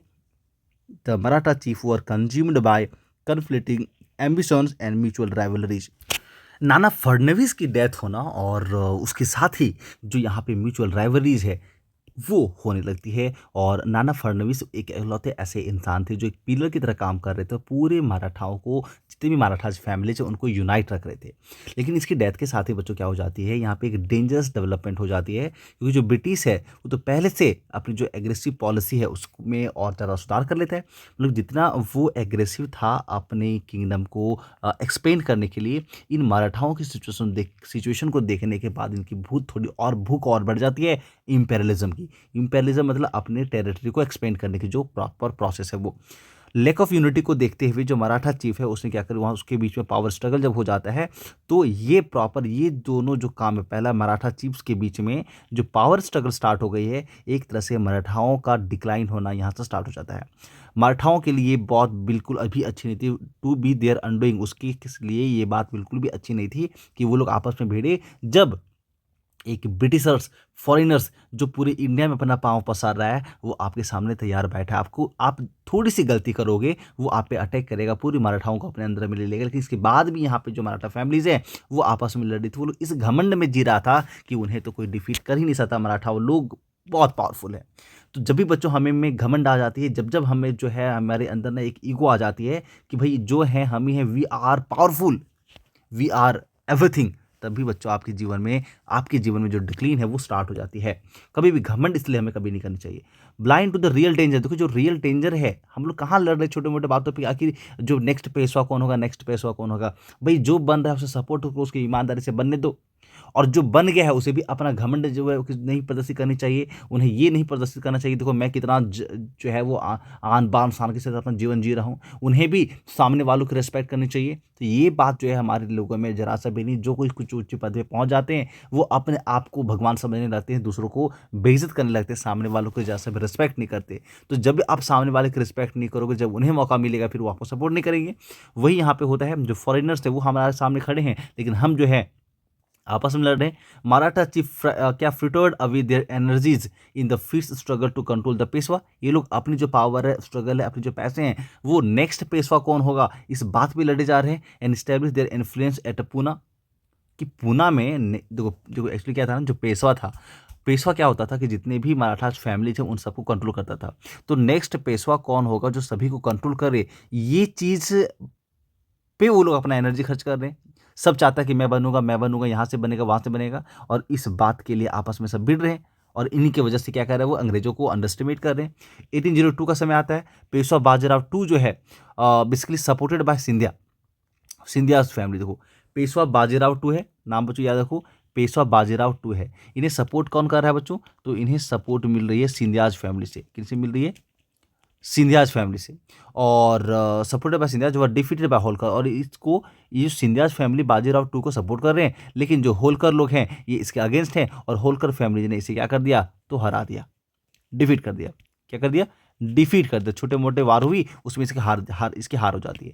अब बाजीराव टू क्या करता है, वो फ्लीड टू बेसिन। ये बेसिन कौन है, जहाँ पे बेसिकली कह सकते हो, यहाँ पे बेसिकली कह सकते हो अंग्रेजों का फंसा कह सकते हो प्रभुत्व है।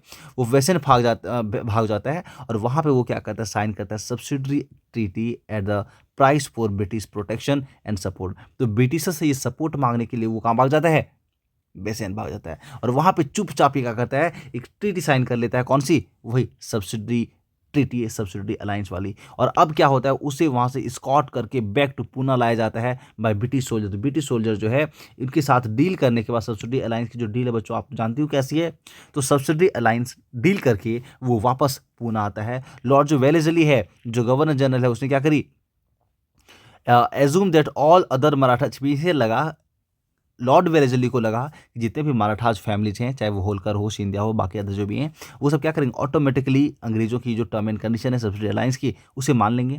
Since it has been sign by the Peshwa, क्योंकि इसको पेशवा ने साइन किया। पेशवा कौन है, सारे फैमिलीज का बॉस है। तो पेशवा ने सब्सिडरी अलायंस साइन करी है। पेशवा ने क्या करी है, सब्सिडरी अलायंस साइन कर ली है। और तो अब यहाँ पे लॉर्ड वेलेस्ली जो है, लॉर्ड वेलेस्ली, इसे लगा कि जितने भी फैमिलीज हैं, जो भी फैमिलीज हैं, वो सब क्या करेगा, इसे एक्सेप्ट करेगा चूंकि जो पेशवा ने साइन करी है। लेकिन ऐसा नहीं होता है। Peshwa the nominal head of Marathas, he was wrong. The Marathas would not give up without A struggle. लेकिन जो बाकी जो मराठा हैं वो लोग ऐसे हार नहीं मानने वाले थे। उसने वॉर करने की डिसीजन लिया। सिंधियाज और जो भोंसले है उसने क्या किया, डिक्लेयर किया war against Britishers in 1803 and the combined forces of Scindia and Bhonsle were defeated. यहाँ पे दोनों की जो है वो प्रॉपर बच्चों हार हो जाती है।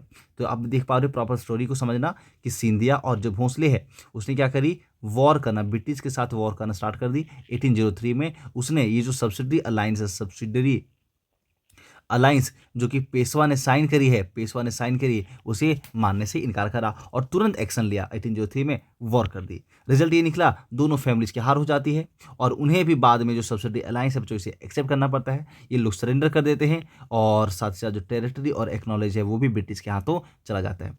British troop and residents were posted in their territory. और जो ब्रिटिश जो ट्रूप्स हैं उन्हें जो मराठाओं की टेरिटरी जब वहाँ पे भेजा गया, उनके रेसिडेंट्स यहाँ पे आ जाते हैं। लेकिन जो होलकर है वो अब जो है कह सकते हो वो अब अंग्रेजों के अगेंस्ट खड़ा हो जाता है। While the war was still on, Wellesley was recall. लेकिन जब ये वॉर चली रही थी, प्रोसेस में ही था, ये जो वेलेस्लीज है इसका बुलावा आ जाता है लंदन से। इन्हें इंडिया से लंदन वापस बुला ली जाती है क्योंकि जो गवर्नमेंट है इंग्लैंड में वो इनसे अनहैप्पी था, क्योंकि ये जो है प्रॉपर इनॉर्मस एक्सपेंडिचर, ये बहुत तेज़ी से जो है ब्रिटिश टेरिटरी को एक्सपेंड कर रहा था। यहाँ पे मैसूर की भी वॉर हो रही है 1799 में प्रॉपर जो मैसूर की वार है, थर्ड बैटल, वो समाप्त हो जाती है और उसके ठीक कुछ सालों बाद देखो 1803 में इसने क्या करी है, तो यहाँ पे सेकंड बैटल ऑफ मराठा जो है वो स्टार्ट हो जाता है, वो भी बेसिकली हो गया है। तो इसीलिए यहाँ पे क्या करी जाती है, ब्रिटिशर्स लोग अनहैप्पी होते हैं क्योंकि बहुत तेज़ी से अपना एक्सपेंडिचर कर रहा था और इसके वजह से इसे वापस बुला ली जाती है। और नेक्स्ट जो सक्सेसर बनता है जो वेलेस्ली की जगह पे बेसिकली आता है वो होता है जॉर्ज बार्लो। तो ये जो नाम याद रखो, ये इंपॉर्टेंट। वेलेस्ली के बाद नेक्स्ट जो हमारा जनरल है, गवर्नर जनरल है ब्रिटिशर्स की तरफ से बच्चों, वो कौन है, तो वो है आपका जॉर्ज बार्लो। इसे पे याद रखो, जॉर्ज बार्लो। अब ये क्या करता है, ये होल्कर के साथ पीस ट्रीटी साइन करता है और होल्कर के पास की जितनी भी टेरिटरीज को बेसिकली अंग्रेजों ने अपने कब्जे में लिया था उसे वापस कर दिया। The company once again reverted the policy of non intervention. और यहाँ पे दोबारा कि हम किसी भी किंग के पर्सनल प्रॉब्लम में, पर्सनल जो प्रॉपर जो भी सिचुएशन है उसमें इंटरफेयर नहीं करेंगे, इस बात पे आ जाता है। The defeat of second Anglo Maratha war was a severe blow to the power and prestige of Maratha. यहाँ पे जो सेकेंड बैटल हुई जिसमें मराठाओं की हार हो जाती है, ये प्रॉपर मराठाओं के मान सम्मान के लिए बहुत बड़ी चोट थी। इसलिए मराठाओं ने क्या करा, यहाँ पे देखो प्रॉपर इमेज दी गई है। एक बार मैं इस मैप को भी समझा दूँ, चूँकि हमने मैप तो अभी तक बच्चों पढ़ा ही नहीं है। ये मैप देखो कैसी मैप है ये, तो इस मैप को देखो, यहाँ पे मराठाओं, British and Maratha territories in India 1805 की वो है। इसमें तो ये जो डार्क ब्राउन कलर में है यानी थोड़ी सी ब्लैक है वो ब्रिटिश टेरिटरी है, और जो यहाँ पे आपको हल्की सी कह सकते हो ऑरेंज कलर में दिख रही है कौन है, मराठा टेरिटरीज है। तो इस मराठा टेरिटरीज को देखो बच्चों, ये प्रॉपर राजस्थान वाला एरिया जो है वो, और कुछ महाराष्ट्र वाला एरिया, नागपुर तक का जो एरिया है ना, और ये जो प्रॉपर एरिया दिख रही है बच्चों, ये गुजरात के साइड का भी, ये प्रॉपर मराठाओं के पास है। किसके पास है, ये मराठा टेरिटरी है।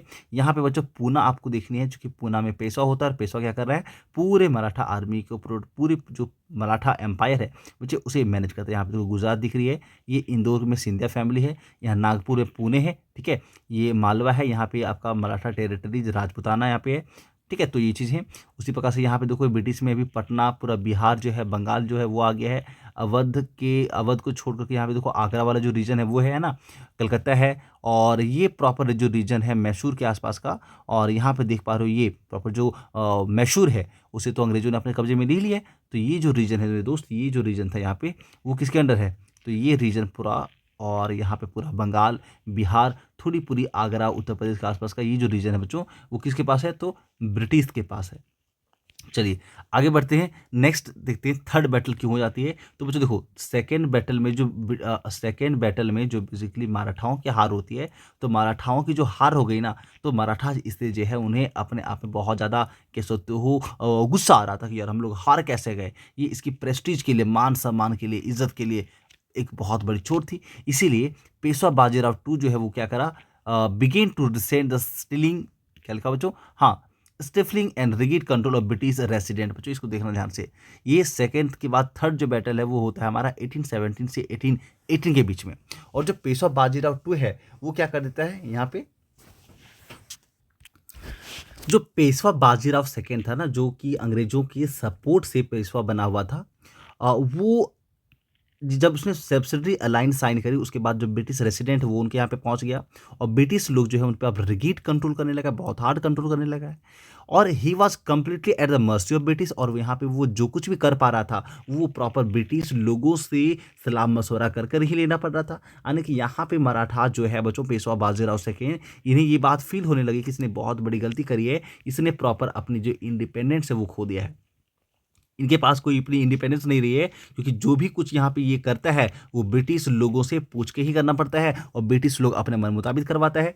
जो ब्रिटिशर्स हैं, he was forced to sign under humiliating treaty, surrender more territory and renounce all claims to the headship of Marathas. तो यहाँ पे बेसिकली जितने सारे कह सकते हो जो अंग्रेज है वो अपने मुताबिक, अपने लाभ के लिए इनसे अलग अलग ट्रीटी और जो प्रॉपर चीज़ें हैं वो साइन करवाने लगती है। तो पेशवा बाजीराव टू जो है फाइनली वो डिसाइड करता है to make one last attempt to recover his independence. ये अपनी प्रॉपर पूरी आज़ादी को दोबारा पाने के लिए एक बार फिर से लास्ट अटेम्प्ट करना चाहता है, लास्ट टाइम जो है प्रयास करना चाहता है कि इसे इंडिपेंडेंस मिले। अब क्या होती है, with the support of Bhonsle, और इसको सपोर्ट कौन करता है, तो भोंसले और होल्कर ने। यहाँ पे सिंधिया नहीं है, यहाँ पे सिंधिया नहीं है। तो इसको सपोर्ट किसने किया? तो भोसले ने सपोर्ट किया, होलकर ने सपोर्ट किया। और पेशवा जो है दोबारा अपने आर्म्स को तैयार करता है और अंग्रेजों से लड़ने के लिए निकल पड़ता है। The Peshwa attack the British residency at Kirki near Poona and burnt. जो पेशवा हैं उनकी सेना ने क्या करी? तो जो ब्रिटिश पीपल है यहाँ पे, ब्रिटिश आर्मी जो पूना में है ना, और बेसिकली यहाँ पे जो रेसिडेंस है किरकी एक स्थान है बच्चों, किरकी एक प्लेस है जो कि पूना के पास में है, उनको पूरी तरह से ये जला देते ब्रिटिश पीपल को। The British however struck back and decisively defeated the Peshwa. उसके बाद ये लोग जो है वो दोबारा बड़े जोर से प्रहार करता है ब्रिटिशर्स और यहाँ पेशवा को हरा देता है। भोसले और हेलकर दोनों की हार हो जाती है और मराठा वॉर कंप्लीटली सबजुकेटेड। जो पूरी मराठा पे जो अंग्रेज है वो अब पूरी तरह से फाइनल जो है पूरी तरह से अपना कंट्रोल स्थापित कर लेता है। रिजल्ट क्या निकला? तो पेशवा बाजीराव सेकेंड जो है उन्हें डिपोज किया, एक्साइल कर दिया। तो उन्हें बिठूर भेज दी गई। बिठूर कहाँ पे है? तो कानपुर में। पेशवा बाजीराव सेकेंड कहाँ पे है? इन्हें बिठूर भेज दी गई है। बिठूर कहाँ पे है बच्चों? तो कानपुर में है। और यहाँ पे एक पेंशनर ऑफ ब्रिटिश, और इसको प्रॉपर पेंशन दी जाने लगी और पूरी मराठाओं पे कंट्रोल अब यहाँ पे पूरी तरह से ब्रिटिश पीपल का हो गई है। ठीक है, ये देखो प्रॉपर मैंने आपके लिए एक पिक्चर्स लेकर के आए हैं। ये पिक्चर किसका है? तो ये पिक्चर है एंग्लो सिख वार का, तो मैं आपको ये भी नहीं दिखाऊंगा। आइए आगे बढ़ते हैं। हीज टेरिटरीज वर एनेक्स्ड, और इसकी जो प्रॉपर मराठा की टेरिटरीज है वो अब अंग्रेजों ने ले लिया। एक small state Satara was carved out from his territories and descendant of Shivaji was placed on the throne. देखो यहाँ पे एक छोटा सा जो है, ब्रिटिश पीपल बहुत स्मार्ट होते हैं, बहुत स्मार्ट है। यहाँ पे देखो एक शिवाजी का जो वंशज था, क्योंकि शिवाजी की बहुत बड़ी रिस्पेक्ट थी, क्योंकि शिवाजी ही हैं जिन्होंने क्या किया था? तो पूरी मराठाओं को एकजुट किया था, मराठा अंपायर को स्टार्ट किया था। तो इनकी इज्जत में एक छोटा सा टेरिटरी जो कि सतारा होता है उसे अलग से छांट के अलग कर दी गई और फिर वहां पे उनकी थ्रोन पे जो शिवाजी के डिसेंडेंट हैं, यानी उसके जो वंशज थे, के पीढ़ी वाले हैं, उन्हें बैठा दी गई। भोसले और जो होलकर हैं ceded large parts of their territory to the British, ने अपनी प्रॉपर लार्ज पार्ट जो है, बड़ी हिस्सा जो है वो ब्रिटिश को दे देता है। होलकर एक्सेप्ट करता है सब्सिडी अलायंस को, और जो Maratha power was finally extinguish, Maratha power पूरी तरह से ये पूरी तरह से खत्म हो जाता है। और जो बचे कुछ बच गए हैं बच्चों, वो पूरी तरह से जो है वो पपेट बन के रह गया है। किसका पपेट बन गया है? तो ब्रिटिशर्स की पपेट बन गया। अब इसके पास कोई चारा नहीं मराठाओं के पास कि दोबारा ब्रिटिशर्स से वो हमला कर सके, लड़ सके। अगला टॉपिक बच्चों हमारा है सब्जुगेशन ऑफ मैसूर। तो ये सब्जुगेशन मतलब होता है बच्चों मैसूर को कैसे उसने अपने कब्जे में करा। तो मैसूर का किंग है बच्चों हैदर अली, ये यहाँ का रूलर है। ये बहुत ही ब्रिलियंट जनरल है, यानी कि बहुत शक्तिशाली था, बहुत चालाक भी है, चतुर भी है, और एक एफिशिएंट एडमिनिस्ट्रेटर था, यानी कि बहुत बेहतरीन वे में कह सकते हो, पावरफुल वे में जो है पूरा मैसूर को कंट्रोल करके रखा हुआ था। He a man of remarkable courage and ambition. तो देखो हैदर अली जो है एक ऐसा इंसान है जो बहुत ही कह सकते हो साहसी था, और उसका एक लक्ष्य था मैसूर को, किंगडम को बेसिकली और ज़्यादा एक्सपेंड करना। उसने प्रॉपर अपने किंगडम को एक्सपेंड भी करा। कृष्णा रिवर तक उसने एक्सटेंड कर लिया। तो कृष्णा रिवर जो है वो साउथ इंडिया की एक प्रॉपर इंपॉर्टेंट रिवर है, तो वहां तक उसने एक्सपेंड कर लिया। ही स्ट्रेंथेंड हिज पोजीशन, उसने क्या करा? अपना पोजीशन जो है उसको इंट्रोड्यूस बेसिकली बहुत मजबूत भी किया, और कई सारे रिफॉर्म्स और कई सारे प्रोसेस सेटिंग अप जो है वो वहाँ पे अपने एडमिनिस्ट्रेशन सिस्टम में कई सारे बदलाव भी किए। जो एडमिनिस्ट्रेशन है वो बहुत स्ट्रिक्ट था, एफिशिएंट है, और जो किंगडम है वो यूनाइटेड और स्ट्रांग था। ये किसकी बात करी जा रही है?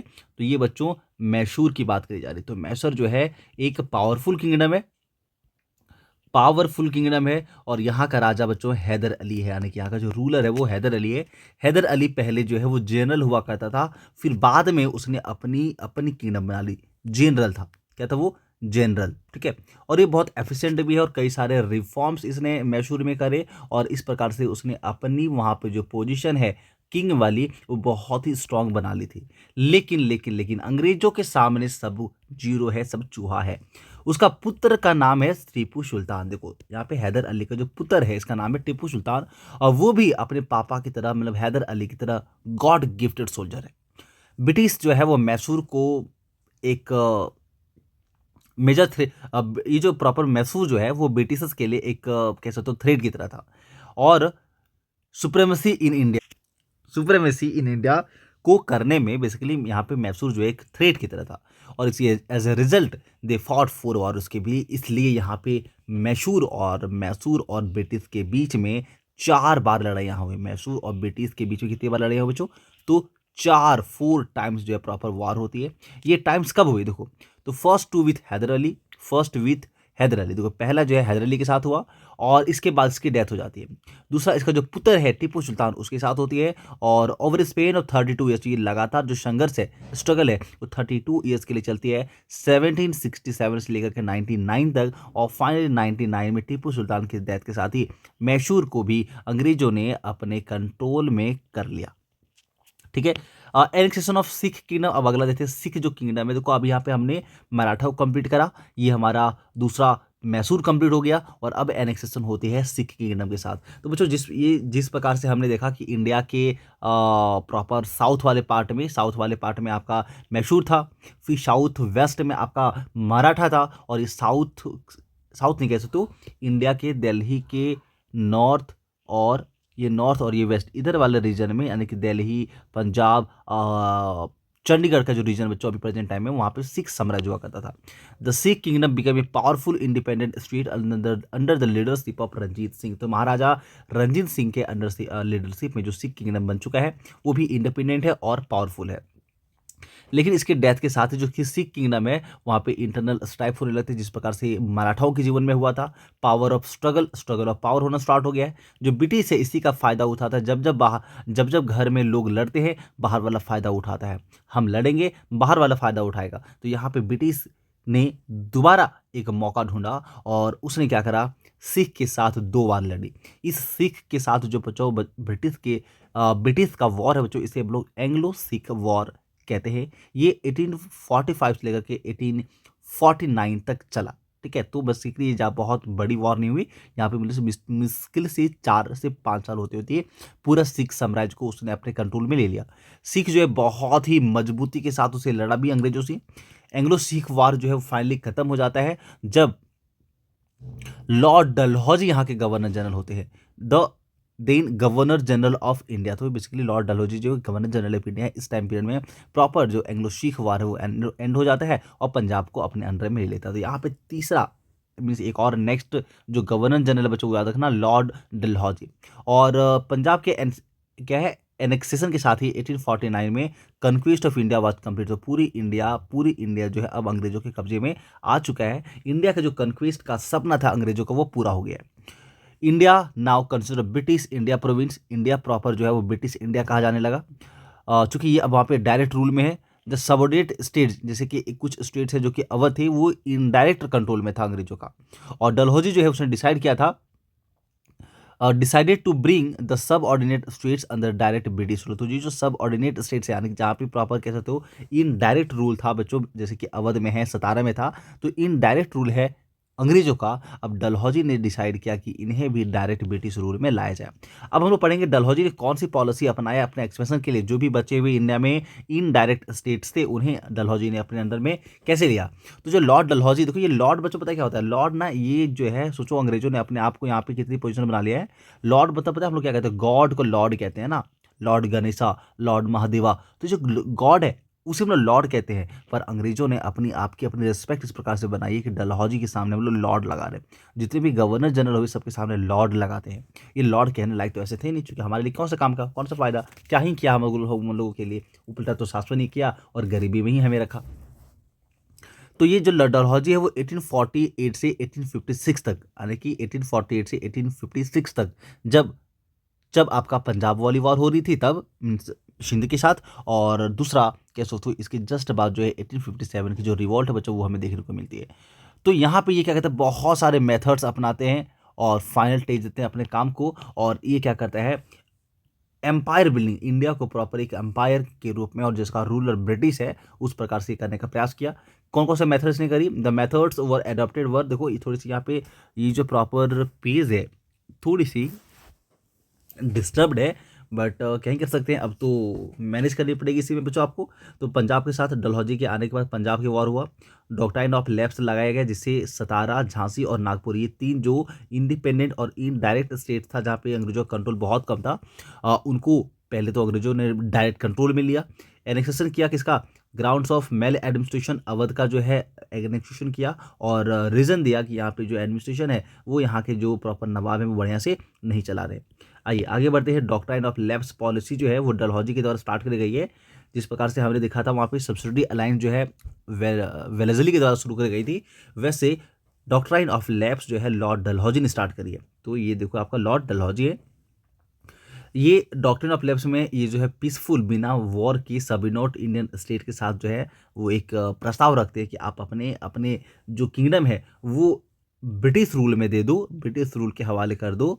और ये कब होगी, जब किसी का नेचुरल नेचुरल हेयर नहीं होगा, ठीक है ना। नेचुरल हेयर मतलब जो उसके सामने यदि कोई किंग का अपना पुत्र नहीं होगा तो आप क्या करोगे, ये पूरे जो किंगडम है वो अंग्रेजों को दे दोगे। ये पिक्चर देखो यहाँ पे जनरल लॉर्ड डलहौजी जो है वो दिख रहे होंगे, ये ग्रेट इंपेरियलिस्ट है ना, और who annex several states on the basis of doctrine of lapse. तो कोई चारा नहीं चला, कोई नियम नहीं है तो एक नियम लगा दिया, यदि कोई राजा का बेटा नहीं है तो किंगडम अंग्रेजों की हो जाएगी। अच्छा आइए डेफिनेशन देख लेते हैं क्या लिखा हुआ है कि डॉक्ट्राइन ऑफ लैप्स आखिर है क्या। तो according to the doctrine of lapse all subordinate states, यानी कि जो भी इनडायरेक्टली जहाँ पे ब्रिटिश रूल है, subsidiary states and states created by British were the rulers died without a natural male hire would automatically lapse that means passed into hands of British rule Britishers। यानी कि जो भी states है जहाँ के ruler की death हो जाती है और उसके बाद कोई उसके नेचुरल हायर नहीं है तो वो ब्रिटिशर्स को दे देना होगा। Ruler without heirs could not adopt son, और वो कोई अपना सन को भी एडॉप्ट नहीं कर सकता है। यदि वो चाहे किसी दूसरे के बच्चों को अपना बच्चा बना लिया जाए, अपना बेटा बना लिया जाए, तो आप ये काम भी नहीं कर सकते हो। और according to as old Hindu and Islamic traditions without the permission of company, यानी कि किसी को अडॉप्ट नहीं कर सकते हो बिना कंपनी के परमिशन के। डलहौजी ने क्या करा, डॉक्ट्राइन ऑफ लैप्स जो है कौन कौन स्टेट्स में लगाया था बच्चों, नाम याद रखनी है, सतारा, झांसी और Nagpur. Families of former rulers were pension offer, जो पुराने फॉर्मर रूलर्स थे जिनकी बेसिकली डेथ हो गई, उनके फैमिलीज को पेंशन दी गई और जो प्रॉपर टेरिटरीज है उसे अंग्रेजों ने अपने कब्जे में कर लिया। The annexation of these states, ये जितने भी स्टेट्स हैं चाहे वो नागपुर हो, सतारा हो या फिर अवध हो और एक आपका झांसी हो, इन सभी को कह सकते हो डॉक्ट्राइन ऑफ लैप्स अथवा डलहौजी के आने के बाद जो पॉलिसी की में चेंज आया उसके तहत इसे अपने ब्रिटिश रीजन में मिला लिया। Indian rulers and became important factor responsible for the outbreak of revolt of 1857। और ये जितनी सारी चीज़ें बच्चों यहाँ पे हम लोग देखने मिली, चाहे वो डॉक्ट्राइन ऑफ लैप्स हो, डॉक्ट्राइन ऑफ लैप्स हो, मराठा के साथ वार हो, मराठाओं के साथ वार हो, मैसूर की वार हो, यहाँ पे जो हमने देखा यहाँ पे जो एंग्लो सिख वॉर था, एंग्लो सिख वार है, या फिर जो सतारा के साथ डॉक्ट्राइन ऑफ लैप्स मेथड से सतारा, नागपुर है ना, नागपुर और क्या था, सतारा था, नागपुर था, वो जो ये आपका जो अवध है, जो झांसी है, तो ये सारे किंगडम को जिस प्रकार से इंग्लिश ने अपने कब्जे में लिया, इसी का रिजल्ट बच्चों हमें देखने को मिलती है रिवॉल्ट ऑफ 1857 के रूप में। ठीक है, देखो यहाँ पे the policy was also applied to titles and pensions of subordinate rulers without heirs, यानी कि ये जो पॉलिसी जो अपनाई गई है वो जो भी पेंशनधारी रूलर हैं उन पे भी लगाया गया था जिनके हेयर्स नहीं है। हेयर्स मतलब क्या होता है बच्चों, यदि अपना पुत्र नहीं है तो आपका जो प्रॉपर राजपाट है वो कौन संभालेगा। This was a great blow to their pride and dignity, और इस प्रकार से यहाँ पे जो राजा हैं उनके साथ ही बहुत बड़ा जो है कैसे तो अपमान वाली बात करी गई थी।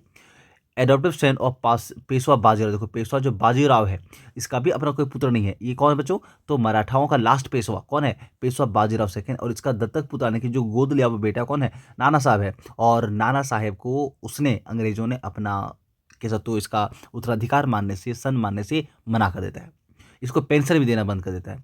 What not given the pension that had been paid to his father, तो जो पेशवा बाजीराव को पेंशन मिल रहा था वो इसके एडॉप्टेड सन नाना साहब को देने से अंग्रेजों ने मना कर दी, और इसीलिए नाना साहब ने 1857 की वॉर में बहुत बढ़ चढ़ करके हिस्सा लिया था। Nana Saheb become one of the important leaders of the revolt of 1857, तो एक इंपॉर्टेंट रिवॉल्ट बन जाते हैं। और अब समझते हैं कि मेल एडमिनिस्ट्रेशन क्या होती है, और चूंकि मेल एडमिनिस्ट्रेशन का ही आरोप लगा करके अवध जो है उसे ब्रिटिश ने अपने सब्सिडी स्टेट से अपने अंडर में लिया था। It helped expansion of British power.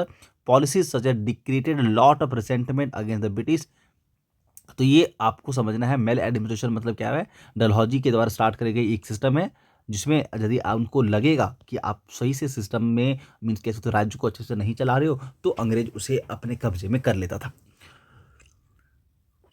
अब देखते हैं एनेक्सेशन ऑफ अवध, यानी कि अवध को अपने कब्जे में कैसे किया। तो जो सब्सिडी अलायंस है which the Nawab of Awadh had sign with Wellesley had protected the Nawab from external invasion and internal rebellions. बच्चों यहाँ पे ध्यान दो, क्या है जो सब्सिडी अलायंस है जिसे वेलेस्ली ने बच्चों स्टार्ट करी थी, इसको साइन किया था किसने, अवध ने।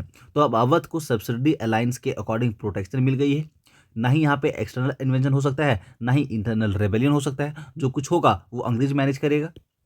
लेकिन ये जो नवाब है complacent and unconcerned about the affair of state, तो ये प्रॉपर क्या कर रहा था, जो नवाब है वो अब दिमाग लगाए बिना राजपाट को सही से चला नहीं रहा था, क्योंकि उसे किसी बात का डर ही नहीं है कि ना ही अब मुझे कोई बाहर से हटा सकता है, ना ही मुझे कोई अंदर से हटा सकता है। हम अंग्रेजों को प्रॉपर क्या कर रहे हैं, अंग्रेजों की जो ट्रूप्स है उसकी देखभाल तो कर ही रहे हैं, अंग्रेजों को भर भर के जो प्रॉपर कह सकते हो पैसा है वो तो दे ही रहे, तो अंग्रेज से हमें डर नहीं, अंग्रेज तो हमें नहीं भगाएगा। लेकिन ऐसा नहीं होता है, इसकी थॉट, इसकी सोच जो होती है वो उल्टा हो जाता है। The payment of annual subsidies of the company exhausted the state treasury. देखो ये जो प्रॉपर लगातार कंपनी को जो पैसा दिया जा रहा था इस अवध के द्वारा, इसकी वजह से जो अवध की ट्रेजरी है वो लगातार खाली हो रहा था, ये ना ही अच्छे से बिजनेस कर पा रहा था, ना ही अपने मन मुताबिक कंट्री स्टेट को चला रहा था, और ये इंटरेस्ट भी नहीं ले रहा था क्योंकि इसको किसी बात का डर ही नहीं था। तो इस प्रकार से कंट्री स्टेट्स का जो खजाना है वो खाली हो जाता है और स्टेट्स जो है बढ़िया से मैनेज नहीं हो रहा था। When the administration was collapse, Lord Dalhousie struck he bout charges of misgovernment. इसने क्या करा, राजा पे मिस गवर्नमेंट का चार्ज लगा दिया, और on this ground he depots the Nawab and annex, और इसने क्या करा, नवाब को डिपोज कर दिया, पद से हटा दिया, उसे अनेक्स कर लिया अवध को भी, कब, 1856 में। Many changes were introduced in the administration, this was greatly resented by the people who preferred to be ruled by their own Nawab. Then the foreigners, Awadh became one of the main center of revolt of 1857। तो ये देखो यहाँ पे जो people हैं अवध के, जो people है वो अवध के, वो चाहते थे कि हमारे के ऊपर जो रूल है वो अपने ही लोगों के द्वारा करी जाए, जैसे कि यहाँ के जो नवाब है वो कर रहे थे।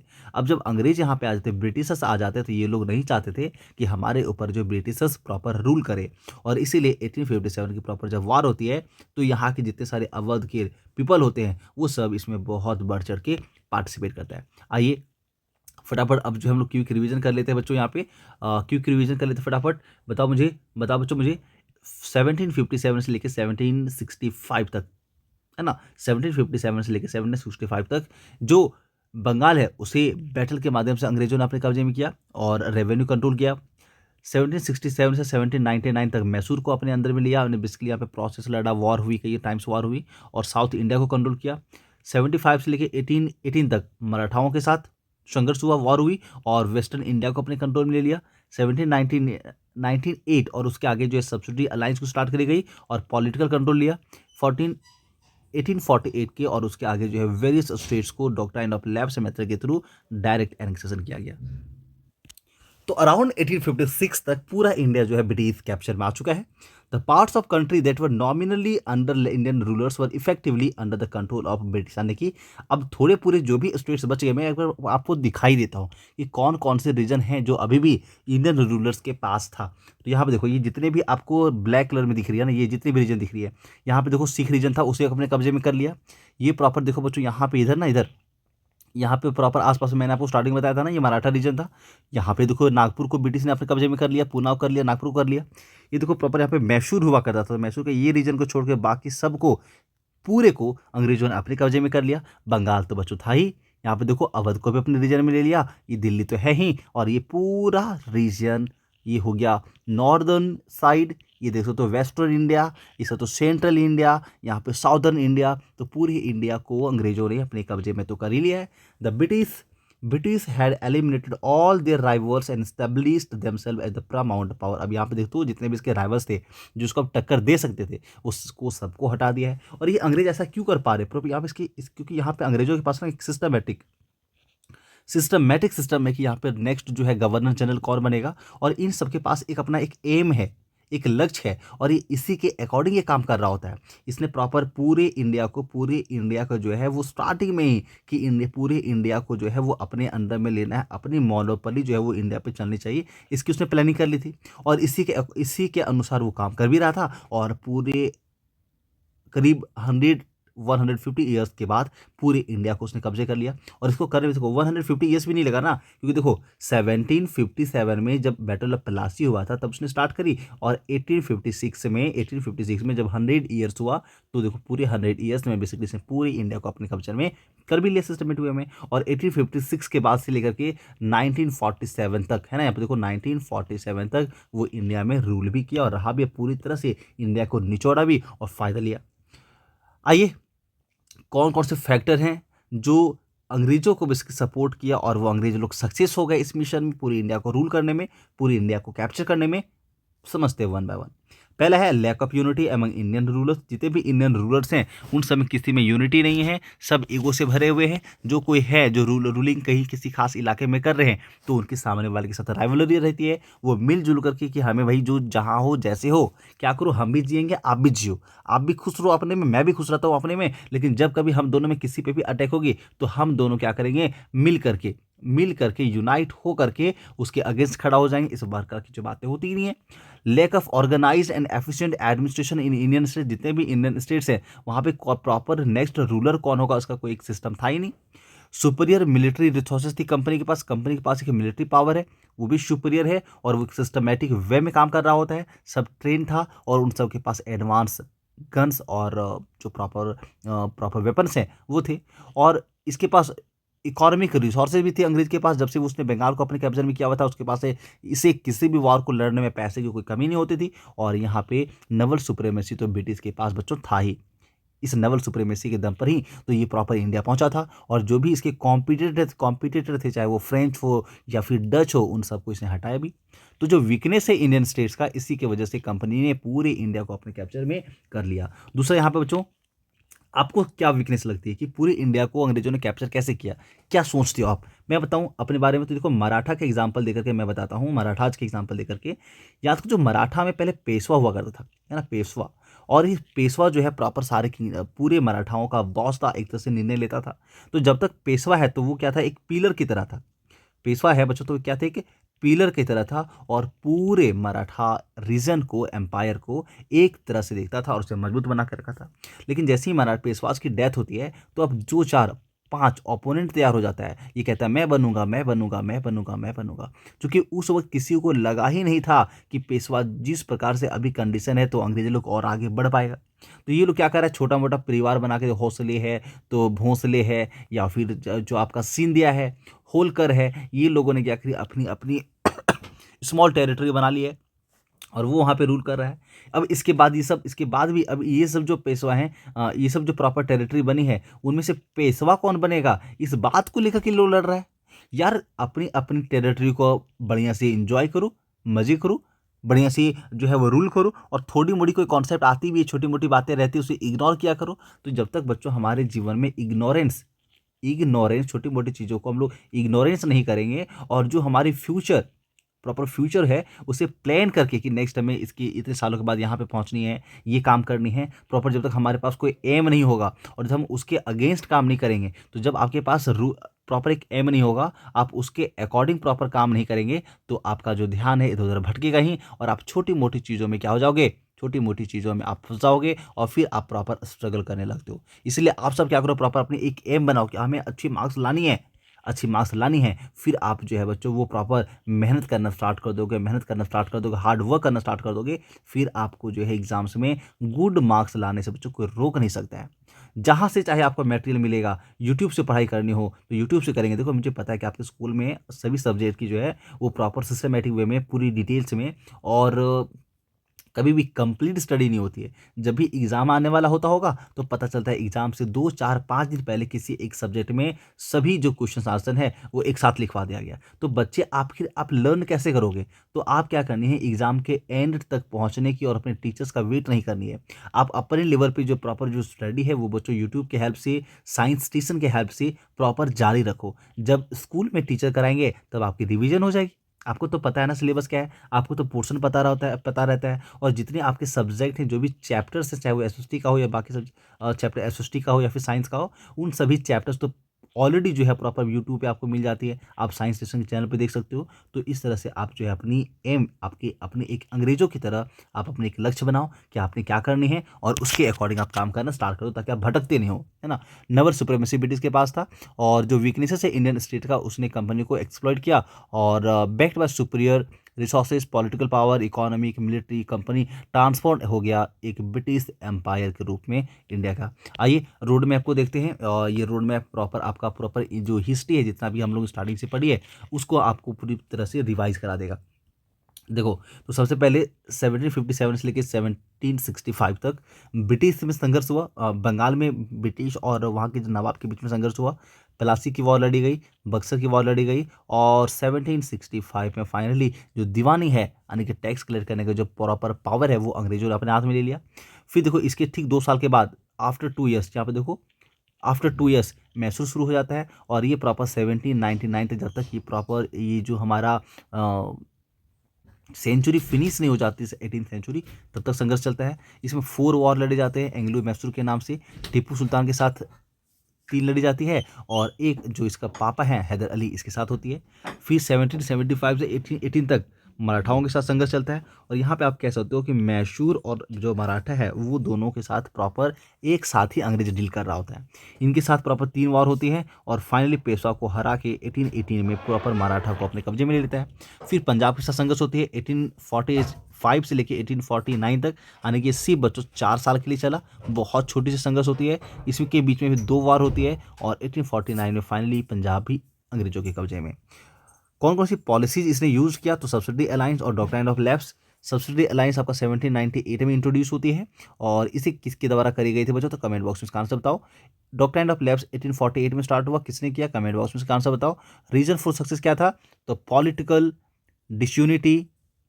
डिसयूनिटी जो है इंडियन पीपल की, और अंग्रेजों की जो स्ट्रॉन्ग आर्मी डिप्लोमेसी है, उसके दम पे पूरी इंडिया को उसने अपने कंट्रोल में लिया। ये यहाँ पे प्रॉपर टाइमलाइन बच्चों आपको देखने को मिल रही है, कौन कौन से साल में कौन सी घटना घटी, एक वन बाय वन आप यहाँ पे पढ़ सकते हो। रिवीजन कर लिए, रिवीजन पर्पस के लिए मैंने इसको आपके लिए बच्चों तैयार करिए।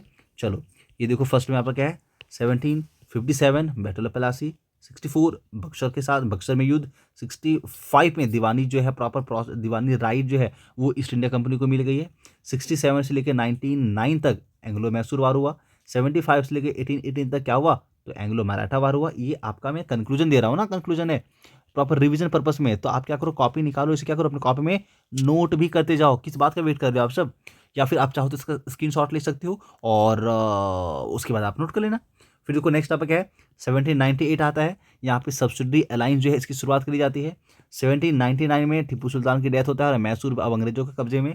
1803 में ब्रिटिश ने दिल्ली को कैप्चर करा था। 1818 में मराठा लोगों की फाइनली हार हो जाती है, और 1845 से 46 तक यहाँ पे जो है वो सिख के साथ वार होती है। 48 का समय आता है, डॉक्ट्राइन ऑफ लैप्स को इंट्रोड्यूस करी जाती है, और इसी टाइम पीरियड में 1848 से 1849 के बीच में सेकेंड एंग्लो सिख वॉर होती है। और जो सिख किंगडम है बच्चों, सिख किंगडम था, जो कि महाराजा रणजीत सिंह ने स्टार्ट करी थी, अब वो भी बच्चों ब्रिटिश के कब्जे में पहुंच गया था। ठीक है, और 1849 आता है, पंजाब फाइनली ब्रिटिश के कब्जे में। ये देखते हो शॉर्ट में, यहाँ पे आपको यदि रिवीजन करनी हो तो आप यहाँ पे प्रॉपर इन लाइन को पढ़ सकते हो, बहुत सिस्टमेटिक वे में और शॉर्ट में दी गई है, तो आप इसे खुद से पढ़ लो।